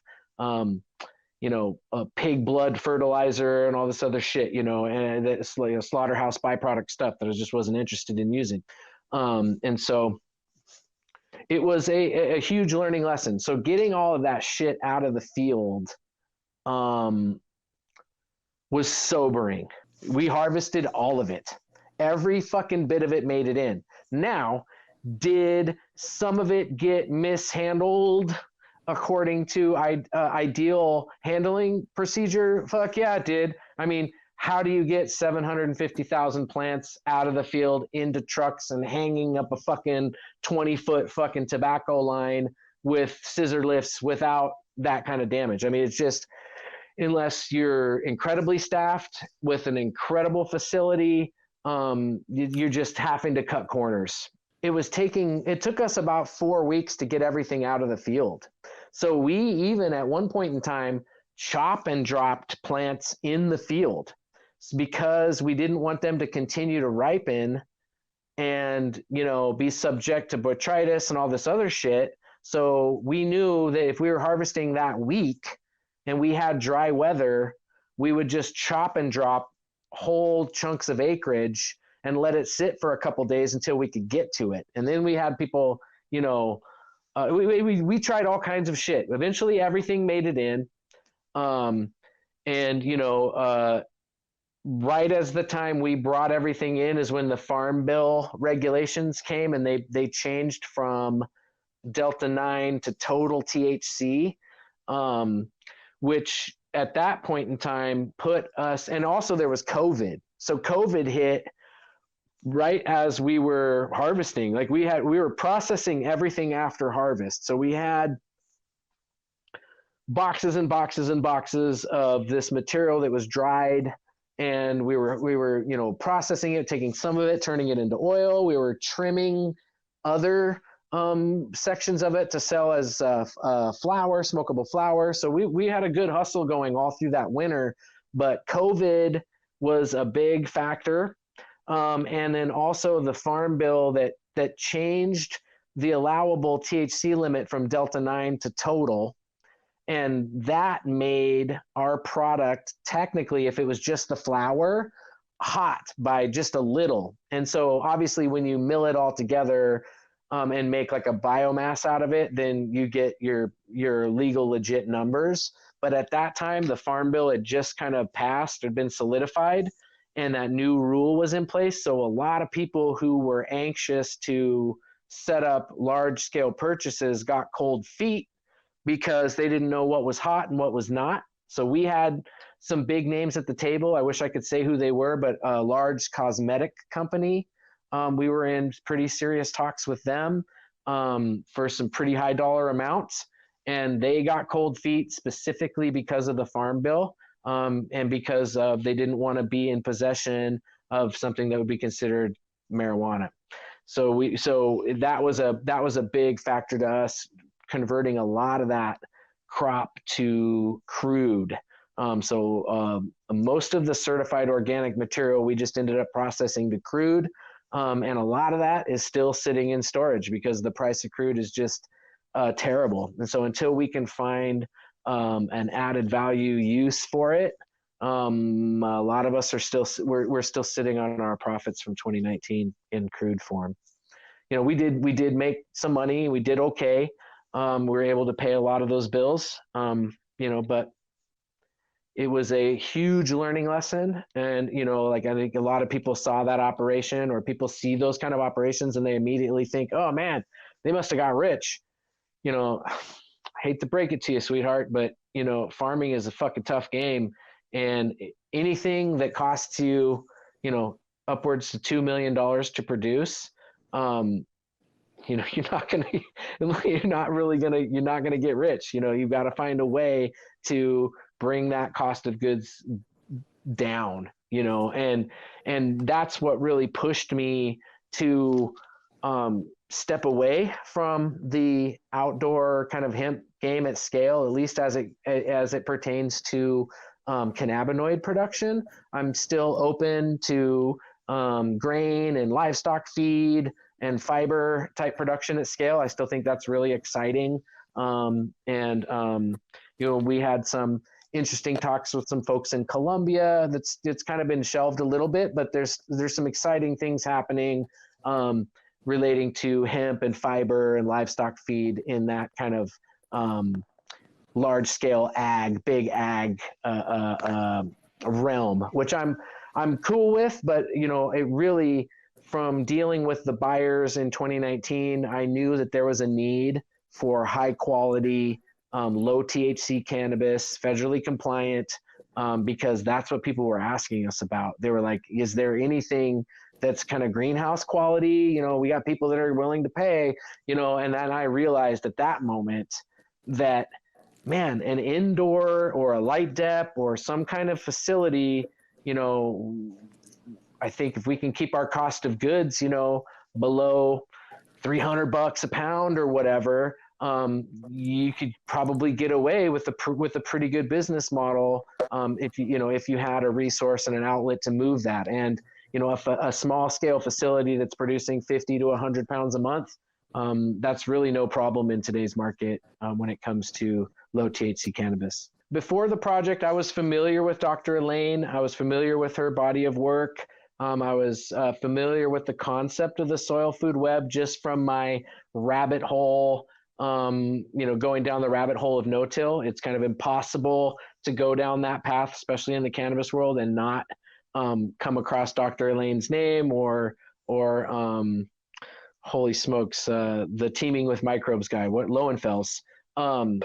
Those guys were this kind of synonymous at the time, and so I was familiar with that process. And I think what had happened is during all of those things I was learning while growing that in that acreage, like the intercropping with the blueberries, the pivot watering, the no fertilizer in half the field getting the same results. Those type of things really strengthened my interest in wanting to dive deeper into understanding what was actually going on. So I was no longer content with just watching the TV. I wanted to understand how it worked, how I was getting the picture. And so that's where so in the middle of that, I think after we had already harvested is when I enrolled in Dr. Elaine's foundation course and that Launch Your Lab course. And so, I passed that. I passed her foundation course with distinction, and the microscope work was invaluable. And that Launch Your Lab, that extra kind of microscope work with a mentor. Keisha Wheeler was my mentor, just one of the sweetest human beings you could ever meet. And I was really fortunate to be able to kind of have her as my mentor.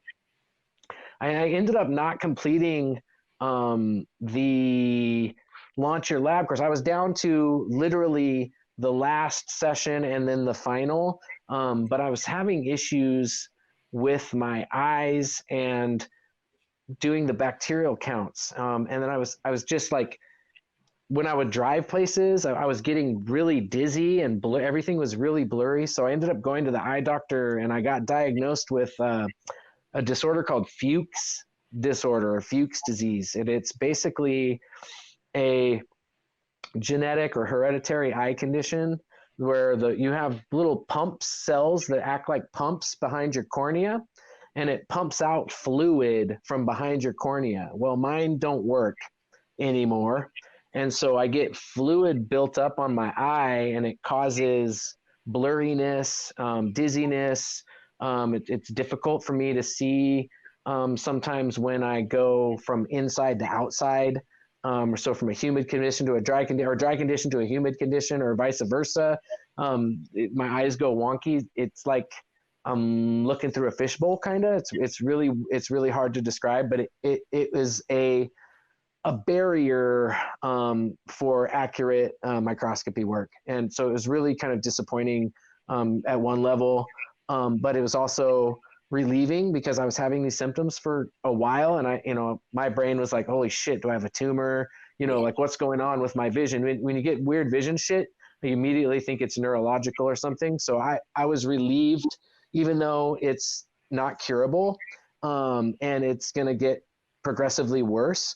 And the fucked up thing is they can't tell how bad it'll get or how fast it'll get that way. So I could have eyesight like this the rest of my life. It's just kind of a little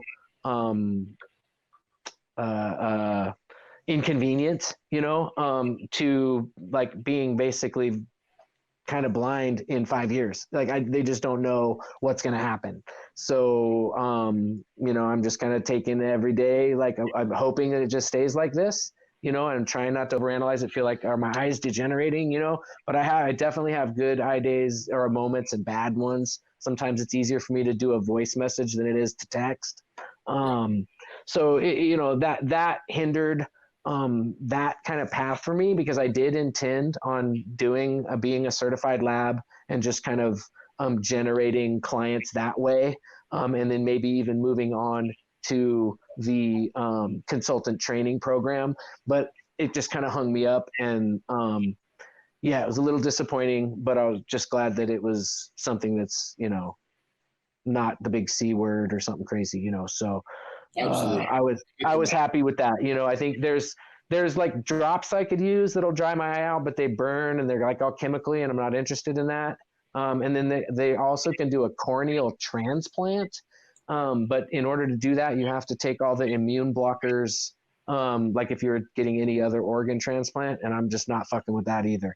I got to say, Josh, that the operation that you had with the hemp and the drying facility, I got to come by, I think, when probably that facility was 35% full, but Right. It still to this day is one of the most impressive things that I've ever seen firsthand. And I've got some pictures of it on my IG page. I'm gonna repost them up when this airs, so that people can kind of see the scale, because it's hard to wrap your head around the scale that you were doing things at. It really is. I've got one particular picture that's a favorite, that's just kind of like a long angled shot where it's like a curtain of hemp, and you see the people are like this big. It's just a fucking wall of weed. It was amazing. I'm still, I have a lot of pride in how that whole thing turned out, even though, moving into it, I thought we were, we're going to be daddy warbucks at the end of it. And we weren't, and that's okay, because what I learned and how the amount that I grew personally in that time frame, and then what I learned just about operating at a high level in business. So we have an attorney who is she's just amazing, and her husband, he passed the bar as well, but he decided he didn't want to do law, and he moved into like high level CEO coaching. And so he worked with the CEO of Red Bull and Evian Water, I think is another one. He was a personal assistant to Tony Robbins and helped him launch 2 of his books. So this guy is a super high level communicator. He's like 6'5", just a presence, man, just a big fucking dude, always carrying spiral notebooks around. And so he was working with us as an advisor with his wife, who was a lawyer. And he would go to us to every meeting and just sit in the corner like this big fucking presence, wouldn't say a fucking word. He would just walk in with us when we'd go to meetings, business meetings, and he'd sit in the corner just writing everything that happened down on a spiral notebook. We'd get up and leave. At the end of the day, we'd consolidate notes. He'd be like, hey, man, like, why don't you handle it this way? Next time you get in this position, maybe approach it this way. He really helped me a lot. My business partner, I used to think that the way I thought was negative, because I always would try to game plan the worst things that would happen. Like that's just how my brain works. And he was like, bro, do you understand how valuable that is in high level business? He's like, people like you get paid to come into businesses, organizations, and it's called looking around corners. People get paid to come in, find the potential pitfalls, and bring them to light. Like dig up, look around all the corners. And that's what he told me. He goes, bro, I love that about you. My business partner hated it because I was always like, well, what if this happens? What are we going to do? What are we going to do if X, Y, or Z happens? I sure as fuck hope it doesn't, but people are too afraid to even think about those things because they think they're going to fucking divine it. They think they're going to make it fucking happen. And sorry, I just don't believe that's the way it works. I think intention is great. And, I think if you put enough of that energy, you can definitely create your own shit. But looking around corners ain't it. It's not like I'm meditating on it. It's a different thing. I do believe in manifestation. I just don't believe looking around corners is manifesting. I think it takes a little more energy than that. So, he was really integral in getting me comfortable in that and seeing it as a valuable role. Like we would have meetings and he would look to me and be like, all right, do your thing, buddy. And he's like, what do you got? Do your worst, so he would encourage me to, to really like root out all these, what the potential negatives. For one, it was good for the team. And for second, it was good for my mental clarity. I obviously have the kind of brain that needs to scratch that itch or else it's going to nag, And so he was really like key in making me comfortable with that and no longer feeling bad or negatively about myself because that's the way my brain works, and just seeing it as a positive. So just little things like that I learned about myself operating at this new level was invaluable and worth every bit of time and stress that went into it. I want to switch gears a little bit. You and I actually first connected in the Caribbean, but you have a close connection to St. Croix and some projects over there. Can you talk a little bit about your connections there? Yeah. Just one project in particular. So a good friend of mine, Paul, he's a Virgin Islands native, and he's heavily plugged in to the Rasta community there. He's plugged in with Tippy from I Grade Records. He is, they're just really wonderful folks. And I happen to make contact with Edmund, who's the guitar player for Midnight. He reached out to me some years before my interactions with Paul and Tippy because a family member had passed away, and that guy had been doing all of the cloning and garden tending for him, and he had seen my posts on Instagram, right? So he reached out through DM and was like, hey, King, love your garden, and I was like, oh, thank you. I had no idea who he was, and at that time, I was like 3 years into a Midnight bender, man. Like all I did was listen to Midnight. And but I didn't know who was who. I just knew that Vaughn and Ron were the two kind of front guys, And so after talking to him, he was like, oh, I'm from St. Croix. And I was like, man, my favorite band is from St. Croix. I love the music that's coming from St. Croix. And he's like, oh, bless. And then I like got this weird gut feeling, and I like looked up his name, and fucking sure enough, he's the guitar player for Midnight. And I was like, son of a bitch. So I got back to him. I was like, holy shit, I did not know you were the guitar player for Midnight, one of the guitar players from in the Midnight band, and he was like, yeah. And so it started us talking. So we would routinely talk on the phone about, I got him a cloning program put together and helped him, work through some issues that he had there. And I think through that connection, my name had gotten around to some of the other guys. And so Paul had started following me on YouTube and Instagram. And then he reached out to me when they were opening up hemp and medical cannabis licensing there. So they invited me out, paid for me to come out and hang out for 9 days. We did some site assessments, and I wrote up a business plan for them, for potential investors. So I did some work, helping them write up a potential medical cannabis business plan, based on an indoor facility and some outdoor, so I did a little bit of work for them. And as you can imagine, in the island, as in with most kind of small, especially for some reason Caribbean, the paperwork just, the regulatory shit just takes forever, and it gets bogged down, and crab in a barrel syndrome is so fucking crazy there that everybody, as soon as anybody gets anywhere, they get tore down, and, because everybody's trying to clamber to the top. So it's definitely I'm in regular contact, with those guys, but it's something that the island is just so messy right now in that regulatory shit that it's, I think things are pretty shelved. I think they started doing like a moringa farm, and then they're doing chickens and eggs and, some stuff like that. So they're still rocking the regenerative farm principles, but they're just not doing any hemp or cannabis just yet. That's awesome, man. So I wanted to ask you about your experiences in Suriname, because I know a little bit about this story, and this is one of the crazier stories that I've ever heard, and I've heard a few. So I'd love for you to tell our listeners about what your experiences with this. Yeah. Okay. So this is a good segue from St. Croix, because there's a connection there. So, one of the homies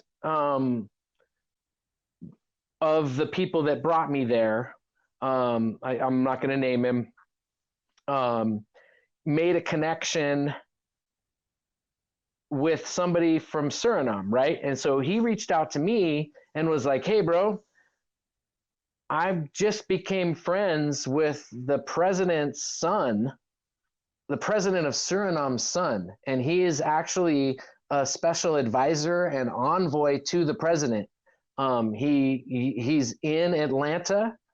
He's looking to partner with people to do a hemp grow in Suriname, and to help set up their hemp program kind of regulations, right? To be a part of that process."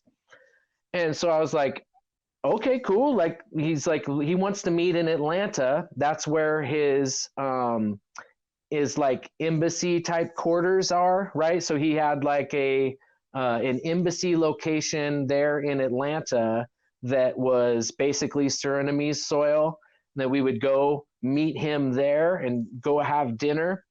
And we met him. We went to the office. It was not like a Nigerian fucking print scam shit. Like, it was a legit, fucking clearly a state, office that we went into, and there's pictures of him with the president of Suriname. He's, everything was legit. Like, this was not like a Nigerian scam. Anytime I go to tell people this story, it sounds like we were idiots if you just hear the shortened version. But, in reality, this was a very sophisticated play by a fucking government, by an actual government. And not just a government, but a fucking dictatorship, as we come to find out. So we get invited to Atlanta, and he's like, "All right, hey, look, I've got this. I'll write you up a letter if it helps with investors that, basically invites you to Suriname. And, it basically, I've got the letter currently. I still have it. It's a legit letter from the Surinamese government, saying, you are welcome to come to Suriname and pick out all the land you want to use. And, we'll provide you everything that you need to, get this venture underway. And we're excited to have you, basically like a welcome letter, to allow us to get investors." Well, we needed $250,000 to secure the spot, right? And then when we got there, we would get access to, whatever land we needed within reason. There was all these agricultural zones that we were going to get taken to, and we were going to get to tour from. And then, anywhere we wanted, we were able to build a house, all this fantastic shit. Sounds crazy. We sounds like we were naive, but once again, I want to implore you, this was a fucking government official for a real live country, right? So it was like, holy shit, like this is awesome. This is incredible. So we get invited to Suriname. We paid the $250,000. We wired it to them, and we booked flights and booked an Airbnb in Suriname, and went to go there for 10 days to get our businesses started, get the government paperwork going, find the property, and just kind of get that whole thing going. We arrive and everything's great. He arrives at the airport and meets us at the plane with a fucking vehicle and security, and we get right into his car out of the plane. We bypassed customs. He took our passports and just like came back and they were stamped. So like we totally got this like the VIP treatment, which further kind of legitimized it in my mind. It was like, oh shit, like this guy rolled his car right onto the fucking tarmac to pick us up. And it was a plane full of locals and shit too, you know, they were landing there. So it wasn't like it was just a private plane with us. It was a commercial flight flying into there. And then we got picked up at the plane, you know, it was pretty crazy. And then we had like armed military security with us everywhere we went. Like, he was like a plainclothes police guy. He actually became a really good friend of ours. I still talk to him to this day. And his name is Ivan. But he stayed with us the whole time, you know, like we had this like security detail. I quickly realized that things weren't quite what they seemed. You know, the first day was a kind of a bit of a runaround. I could tell he was trying to buy time and like sending us on these like crazy wild goose chases, like taking us to lunch at this place that was like a 6-hour drive round trip, you know. And I was like, bro, like we didn't come here to just drive around fucking Suriname. We got 10 days to get a lot of shit done, you know, like let's get down to business. I'm sure Suriname's cool, but you know, 6 hours to drive for lunch is a little much, bro. Like let's do some business. And I said that to him. And then like the next day, he gets to my business partner and was like, because we were supposed to be meeting the president that day. And so that morning, he came to my buddy, because he knew I was already kind of like, after the first day, was already smelling something fishy. And because this things just felt weird, it felt off. And he got my other partner and was like, hey, you know, when I wasn't around, was like, hey, it'd be really cool if you could scratch up some more money and give it to the president as a gift. He would really appreciate that. And that would go a long way at greasing the wheels, you know. And I understand some of that, like a lot of the world is pay to play. So we understand that. But we felt that's what the $250,000 was, right? And so I was like, hell fucking no. I was like, because my partner came back and was like, I guess we're going to have to come up with like another 75 grand or something to give the president. And I was like, the fuck we are. I was like, we're not coming up with shit until some of the things that were talked about are produced. You know, like we need to see land. We need to see, you know, we need to meet with some of these other government entities that, you know, we're supposed to be going through and talking with the Department of Agriculture, and, you know, their version of, and all that. And it wasn't happening after like the second day. Things were still weird, you know, and we told them, no, there's not going to be any more money. Sorry. Like 250 is what you get. And so needless to say, we lost access to the president at that point. So we didn't get a chance to meet him. And which is fine. He's a crazy dictator, is like responsible for murdering like 23 people. You know what I mean? He's just like, it would have been interesting to meet him, you know? But we lost access because we refused to play ball that way. We refused to kiss the ring any more than we already have. And so later that night, my buddy got a call. He was talking to somebody stateside about where we were. And this stateside friend was like, Suriname? No fucking way. My really good friend is Surinamese. Let me call him. And we get a call back immediately from him saying, my buddy wants to meet you guys ASAP. Like as soon as fucking possible, he wants to meet you guys.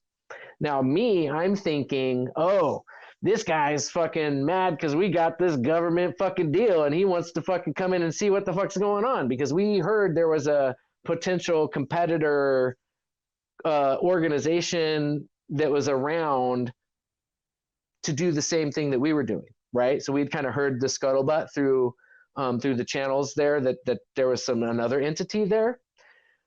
And so I thought he was connected to that. So when we agreed to meet him, I was super skeptical, and I was just like really chilly. I had a big wall up. I was just trying to hear what he had to say. And he came and talked to us for about an hour, just asked us what we were doing and how things are going, and saying that he was from Suriname and he was really excited that we were there, just kind of feeling us out. And then he left. And I was like, oh, okay, that wasn't too bad. And then he called us right back and was like, hey, do you guys mind if I come back? He's like, he had been gone like maybe 15 minutes. And he's like, do you mind if I come back? He's like, I still have a few more things that, I think we should discuss. And we're like, yeah, sure, come on back. At that time I was still kind of skeptical of who he was. And then that's when he came in and he was like, hey, look, he goes, I don't know any other way to say this, but don't give them any more fucking money. You are the fifth group that they've brought in on this scam in the past 3 or 4 months. I'm really fucking sorry to be the one to tell you this, but it's a scam. It's like there's nothing is going to happen. They're on their way out. The dictator was about to lose the election. They knew he was going to lose the upcoming election, and that he wasn't going to be able to hold it through dictatorial power, because he himself changed the law before that, right? So he was basically on the way out, and they were padding their coffers and collecting money any way that they could. And so this guy is comes from a long line of people from India that were arrived there as indentured servants a long time ago. And so he's from a family that arrived there as indentured servants, but now they're like one of the global leaders in rice production and and food production in the CARICOM nations and in Europe. Like, they're just fucking juggernauts. They're huge. And he was like, if you call this number, if you at any time ever feel unsafe and need to get out of here, call this number and do what they say, and we'll get you out of here. And I go, it's like that? And he goes, it's like that. He's like, I'm really sorry. I want to apologize to you on behalf of Suriname that this organization, this government doesn't represent the people of Suriname, and I want to do everything I can to make it right.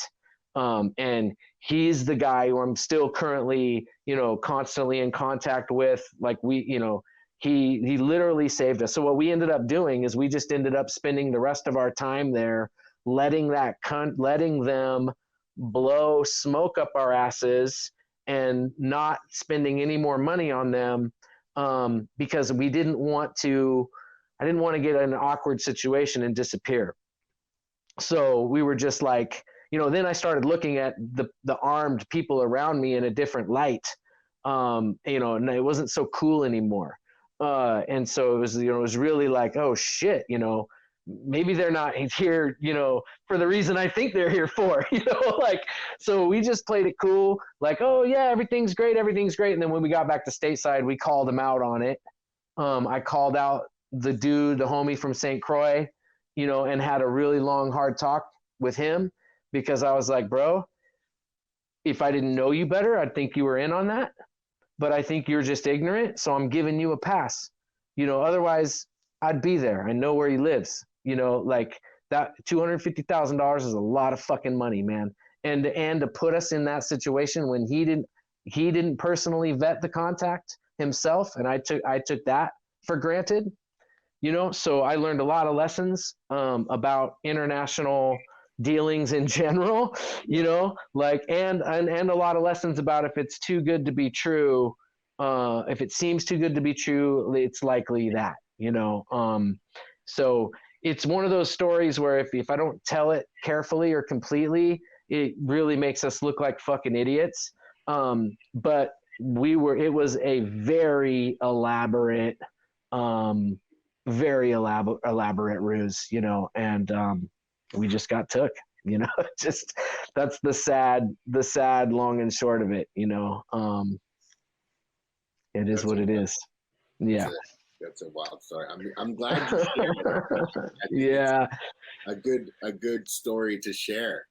Yeah, well, it should be a cautionary tale. You know, Yes. I hope people hear it as a cautionary tale. You know, and if they ever, you know, any kind of dealings, and then we had another dealing with a African potential thing in Zimbabwe, and we got ripped off on that one too.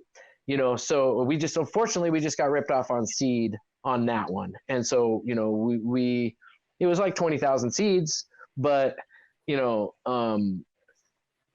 at least it wasn't $250,000. So those were two really big learning lessons when it comes to international business of any kind. You really have no recourse or no protection whatsoever, and you're really flying by the fucking seat of your pants when you engage in business like that. You know, so it was an expensive lesson, and you know, in many ways, I'm still trying to climb out of that pit. But you know, can't cry over spilled milk forever. Absolutely. So, talk to me a little bit about your newest project, the Ohio Fire Factory. Yeah. So my Marine Corps reunion that we have every year. During that year that I was doing the outdoor grow, I was kind of sharing what I was doing with a lot of the guys, and everybody, of course, was super interested and just like, oh, this is amazing. You know, a lot of these guys are construction guys or concrete sales or, you know, whatever. So they don't have very exciting jobs. And, you know, the life I was living seemed pretty appealing, I think, to them. And so a couple of them, you know, we one in particular, Tom, we really started talking because he has the building space and had the means, you know, to kind of like take a real hard, honest, actual look at a play. And so for months and months and months, we sat there and crunched numbers and you know, did a little bit of market research, and you know, with the hopes that we can convert Ohio Fire Factory to a high THC facility at some time in the future, we decided to move forward and bring another one of our brothers who's an electrician by trade into the fold, who lives in Cleveland. So he's close and a valuable set of hands. Being that I live so far away, you know, we really needed two working partners, you know, that would be able to manage the facility in my absence. And so we decided to do it. And these guys have zero cultivation experience, and like fucking none. In Ohio, you don't even have to water your grass. Like it's just, you know, like these guys had no experience whatsoever. So I had the unique experience. Unfortunately, through my consultation work, I've had the chance to work with folks in their position for the most part, a lot of times. And so I already had kind of a system in place, an SOP in place that's really simple for, you know, anybody to follow. And then, you know, as they move through the cycles, they gain the confidence and the experience to make decisions on their own on the fly. And that's exactly how it's worked at Ohio Fire Factory. So I've been able to establish an SOP there that, you know, those guys can follow. And now, you know, we're beginning our third cycle there.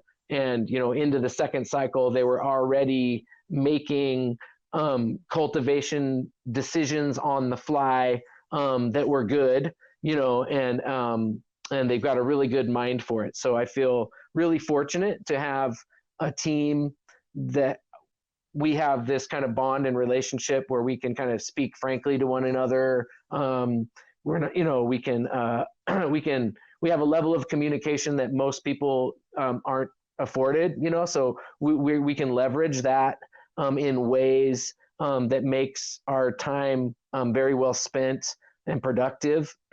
And we also, like any good team, you know, one person's strengths accentuates and fills the gap for another's weaknesses. And that happens, you know, it overlaps on many areas. So I think, I feel really good and really strong about this business model that we have currently. We're producing a level of quality that's very, very, very difficult to find in the low THC cannabis space. Do you see that space expanding over the next 3 to 5 years? Like, are you bullish on novel or unique quote unquote cannabinoids? Yeah, I think that what we're going to see is kind of like a steady increase in interest in low THC cannabis, especially as the cultivars get more refined. So there's some, I wish I could give them the proper credit, but I know there's some guys doing some really incredible work breeding and creating low THC cannabis varieties. Look, I'm not a consumer of low THC cannabis. High THC cannabis is my medicine. It's my jam. It's always going to be that way. But that doesn't mean that other people aren't consuming these lesser cannabinoids. And so just that was the hardest thing for me to kind of wrap my head around, was just because, and I've said this before, just because someone doesn't understand how or even that a certain market exists doesn't mean that it doesn't, so just because I don't understand how, thousands and thousands and thousands of pounds of low THC cannabis is being purchased in the United States every year as smokable flower, just because I don't understand necessarily that demographic or completely have my head wrapped around that facet of our community doesn't mean that it doesn't exist. And it most certainly does. I spent the other day cold calling about 50 or 60 CBD shops, vape shops, all over the Cleveland and Akron area. And 95 to 98% of them are selling hemp flower, and hemp flower sales are incredible, and they can't wait to see the product that we have coming. The market is insane right now. A lot of these cats, their bread and butter is the Delta 8 and this new HHC shit that's coming out. But then, so that's where we really feel really good about the quality of our product, because we're immediately going to stand out even against the Delta 8 crowd, because now they're going to be looking at a product that's indistinguishable from top shelf high THC cannabis. And that's going to really, I can't tell you how many times I've showed people pictures or showed people samples of our flower and them going, I didn't even know this was possible. Like, I didn't even know hemp could look like this. It's amazing. I'm going to be able to bring some of the finished flower from the second crop to the melting of the heads. I'm actually probably going to mail a QP or something to you guys, and then we could show people, just the incredible quality that's achievable with good genetics, I know that Italy has seen mass adoption with genetics and I believe they call it cannabis light. Yep, cannabis light. Yeah. And they've seen a bunch of people quit smoking and move over to smoking that, and a bunch of health improvements, and overall a pretty good adoption rate, which I think is, favorable for any business trying to enter a new market with a new product like that. Yep. Yeah. So I think there's going to be, just based on the reactions from retailers and from everybody that's seen our flower, we feel really strongly, but, until we have the strong numbers to back it up, it's really just talk. So the next 6 months is going to be the tail of the tape for Ohio Fire Factory, because now we're this is where the rubber meets the road. Cultivating it is just part of the battle. Now we have to market it.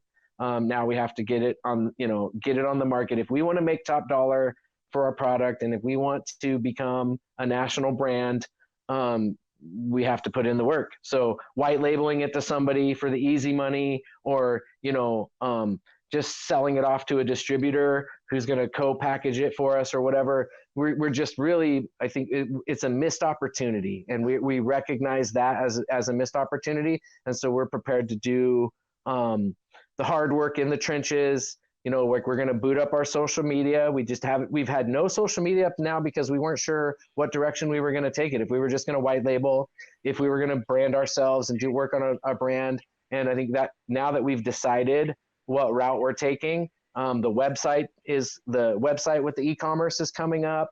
That's actually being designed as we speak. I just wrote a bunch of the stuff for it the other day.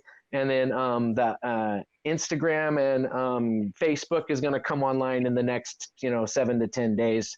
And we're going to be running that less like a grow journal, like say Green Life Production style, and more like just a conventional business page where it's really just pictures of our product and where it can be, what shops are carrying it and that kind of stuff. So we really want to just try to not do the grow journal type page, and keep it less intimate and more formal. So I think that's what we're going to be shooting for Fire Factory regarding social media. I love that you guys are doing your own brand. I think it's really important. I think we're headed to a big wave of even further commercialization, if you can believe that.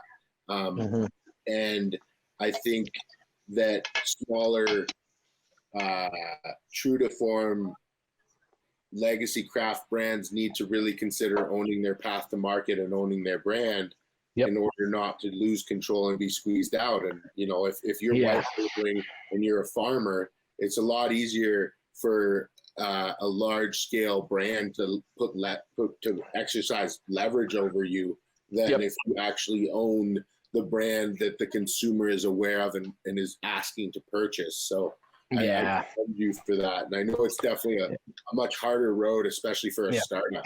But well, I mean, and when early on, when all the money is all out, like I've yet to meet or have a business partner that when you get right to the point we're at now, where they're not just like antsy, like when you're 200-300K out, you want to start seeing some ends, so, and I get it. And we've been fortunate enough to make some wholesale sales over the, from our first cycle crop, which was really reassuring for everybody on the team to see that, people were willing to pay a premium price for a premium product, which was really nice. We were getting $1,500 for our A-buds, $1,000 bucks for untrimmed bees. And this is non-THC cannabis, folks. So, and that's wholesale pricing. So, and I think we're probably going to negotiate down to $1,300 or whatever. But this is what people are willing to pay, also because we're coming to the table with a little more sophistication when it comes to retail as well. We know that this product is selling for $30 an eighth on the retail side. And then we know what that price breaks down to for the retailer. So if we're selling from the farmer to the retailer, we have a really reasonable, talking point when we say, hey, look, if we sell this to you for $500 and you're going to make $4,000 on that pound, how is that just? Like, let's share these proceeds equally, and pay us a reasonable price for a reasonable fucking product, and everybody makes the money, and so finding people that are receptive to that, and being able and bringing a product to the table that's kind of irresistible at this point, too, is another really big benefit and gives us a lot of leverage when we have those conversations. But the price being what it is, that's exactly why I pitch it that way. Is like it's time that the farmers are the ones that the farmers aren't the ones that get cut out first. I'm fucking sick of it, to be honest with you. Yeah, 100%. And I think you positioned yourself very well in that you have mobility in a market that is new to potentially pivot into a high THC, and it won't require the painstaking year of running 3 cycles to dial in those rooms. And so exactly, or to build out, like that was the biggie. Is like if all we got to do is just swap crops. No, nothing will change. The way we run the facility, the way we handle the product, the way we handle the material, none of that's going to be any different. We're handling our low THC exactly as if I was growing the fucking most hype fucking THC strain you can fucking get your hands on, $50,000 a cut. We're growing our fucking CBG with the exact same care. So and then that. Go ahead. I think you've got, a really unique perspective, just having just such a broad range of experience. But I want to shift a little bit and ask you about the THC market, the Washington rec market. You've seen it over many, many years. It's currently not in a great place. The Canadian market's not in a great place. Any mature cannabis market, or more, quote unquote, more mature, is not in a great place right now. And arguably some new markets are in the same boat. What are your thoughts on the industry as a whole? Are you optimistic over the next 3 years, or do you feel that it's only going to get worse from here?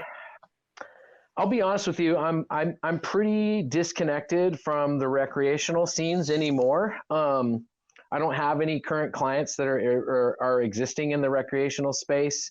Once I saw this kind of the level of fuckery that goes on in Oregon and in Washington, I really just kind of tuned it out. And I don't shop at those shops or facilities, obviously. So my level of understanding as to kind of what's going on is kind of happily and proudly ignorant. It's really like that whole scene exists in another dimension to me. Until I kind of get roped into that, whether it's in Ohio, if we go rec there, or things progress with a couple clients that I'm working on right now in the New York, New Jersey area, I may find myself kind of swimming in those waters again, but I've been happily ignorant since like 2019. That's fair. That's fair. You've got to really have a fucking love for this plant. Maybe that's what needs to happen. Maybe this soul crushing fucking period needs to happen to wash out all these multi-state operators, and the cream will rise to the top. I'd like to think something like that will happen, but it just doesn't feel like it. It just feels like it's an endless quagmire of regulation and disappointment. Is there one lesson that, with all these experiences, all these partnerships and different experiences in different countries, is there one lesson that you would want to pass on or wish you would have learned earlier in your career that sticks out? Well, I think for me personally, which is very personally, could be summed up thusly. Your handshake is great, but your signature is better. And what I mean by that is early on, I got myself involved in a lot of business that was just kind of handshake deals, back end promise deals. I felt like contracts or lawyers were bullshit, and I've since learned they're quite the opposite. Being able to protect yourself, to protect your intellectual property, to protect your investments, is like an investment in protecting your sanity. So if you get involved in any kind of business relationship that could have the potential for longevity or the potential for high net worth or high value in the project, then having partners that are comfortable with well-written and fully understood contract talks is huge, so huge, because establishing everyone's roles and duties and your expectations and what's expected of you, and more importantly, the exit clause. What happens if just, after a year, we fucking hate each other's guts and we want out? What does that look like? Having that conversation early on is infinitely easier than having it when you're in the shit. And more times than not, you're going to get in the sticky bush, man. It's just the nature of business, the nature of relationships. And it's a business partnership is a marriage, and divorce rates are high, my friends. So fucking protect yourself. And that's I know it's kind of a boring, non-cultivation related answer, but that's my honest, like, if I've learned anything over the course of the last 7 to 10 years is protect yourself. Like, and in doing so, you protect everyone else too. Cause then you just like, you lay down the groundwork for, there's no question about, what your expectations are, what the roles are, and what the consequences are. So, that's my boring kind of corporate-y type of answer, but that's really the long and short of it, especially with folks that are wanting to venture into, the commercial space at any level. You want to step outside of your home grow, and you want to actually get into the game.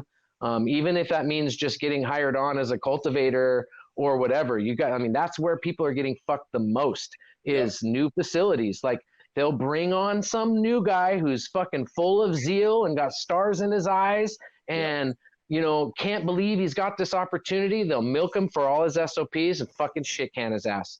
And that, those kind of situations that have happened to me, they've happened to other people. They're happening to people every day. I know somebody who's a client for Lacey's yoga studio. It happened to her man or something, or she's working for a facility that happened to. She knew the grower who set everything up. And then once they got it up, they fucking shit canned him and hired a hourly wage worker to do the SOPs, so it's crucially important to be aware and to know what your worth is, and to, if you're going to make risks, make sure that you're the one making the risks, the calculated risks, and it's not somebody else taking the risks for you.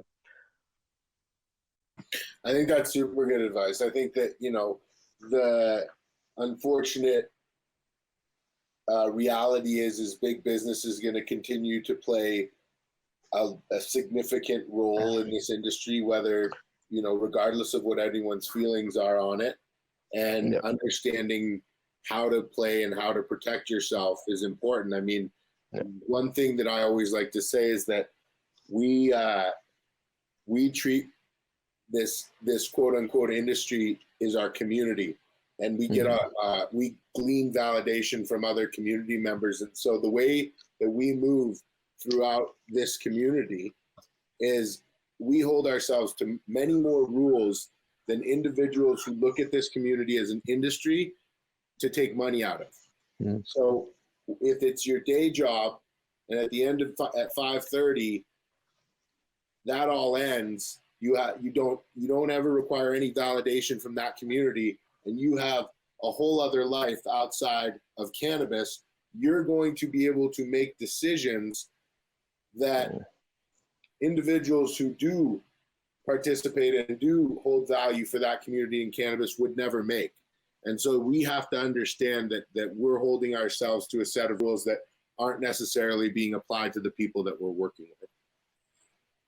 So I think that's really important to remember sometimes. And I think we forget that, that the passion for the plant sometimes doesn't go two ways, and that your passion gets taken advantage of. I mean, what you said about the grower hit it on the head, where it's the grower's impassioned. He wants to bring in a bunch of genetics.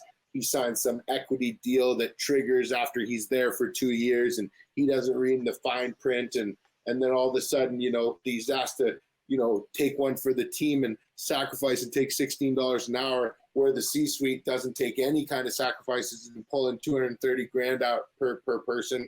And then he gets canned, his genetics are in, and the keys get changed. So how's he going to get them back, And then there's no legal recourse. So, I think it's important to drive those points home and talk about those things. So I think that's a great point. Yeah, I hate to hear of people going through situations like I've been through in the past. It's excruciating, and you feel silly, you feel taken advantage of. And in worst case scenarios, that like the people could just be outright malicious, and it just like figuring out who you're getting into bed with, like it's a bed partner, like if you're gonna just jump into bed with anybody and have one night stands, you're gonna fucking get an STD. Something's gonna happen. Like it's not gonna work out every time. So, I think I've really learned my lesson about being selective, and fortunately enough, um, we're comfortable enough where I don't have to take risks like that. My kids are eating, like we're good.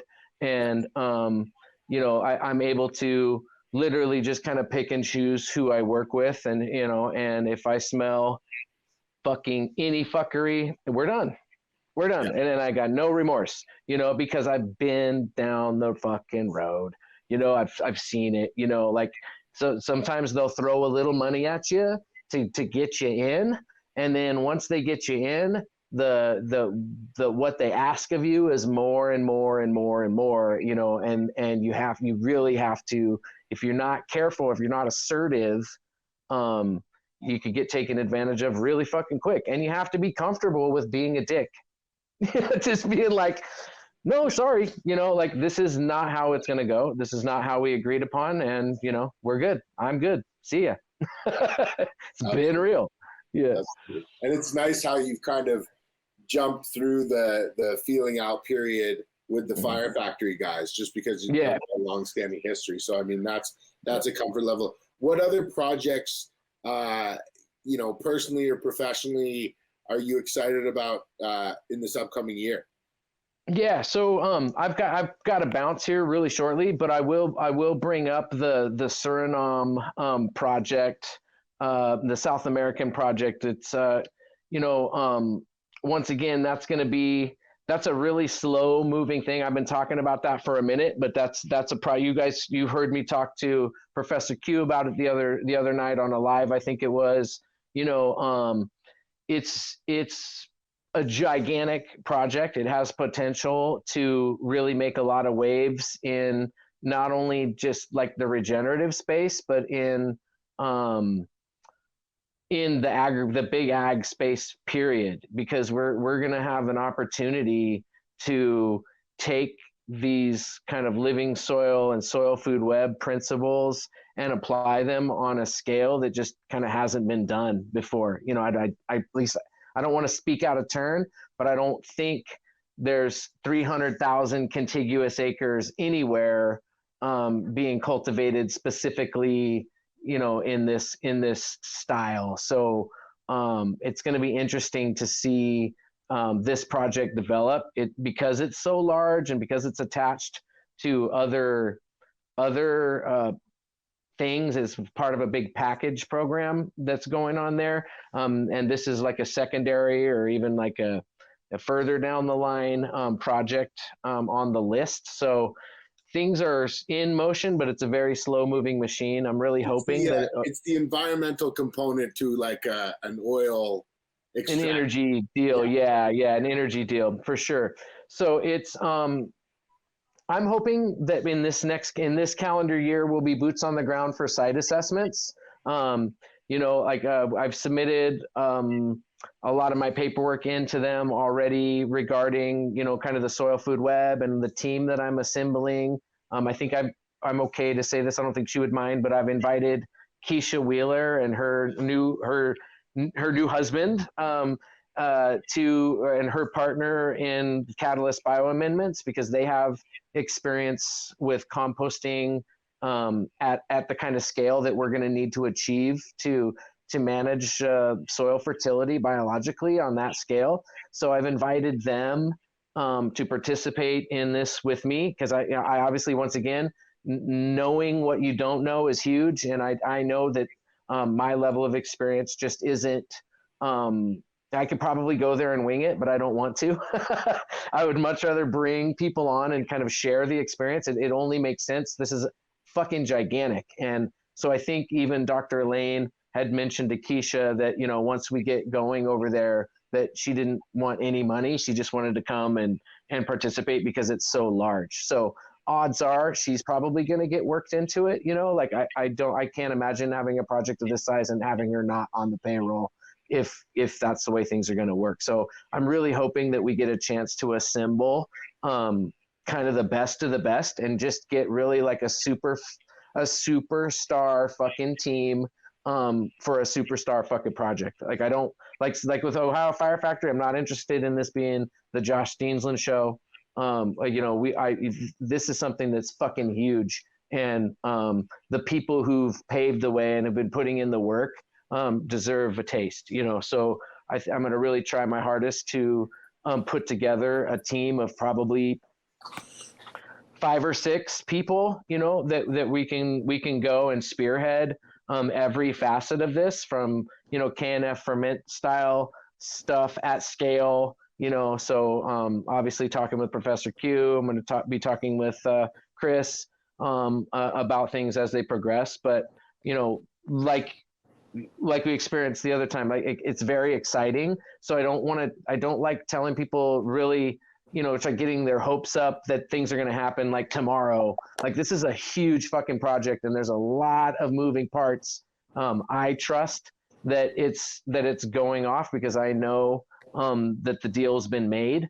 It's just, you know, it's just the timing. And as with any project, and as you can imagine, any cannabis project, things always go twice as long than expected, and it's twice as expensive. So I can't imagine with an energy package type project and all these other infrastructure things they have going on, the planting the plants is way far down on their list. So, you know, we're just patiently waiting for our time at bat. You know, I think right now the most important thing, if anybody really wants to kind of support me and support the work that we're doing, is just be supportive of Fire Factory. So when we're up and running and when we've got the website up and running, you know, maybe fucking try buying some CBG flower and checking it out and seeing how that makes you feel. It has an amazing energetic quality, almost like drinking a cup of green tea. So it is energizing. It's really hard to describe, you know, it's a difficult abstract thing to describe, you know, a feeling. But the CBG definitely has a unique feeling. It is definitely a mind.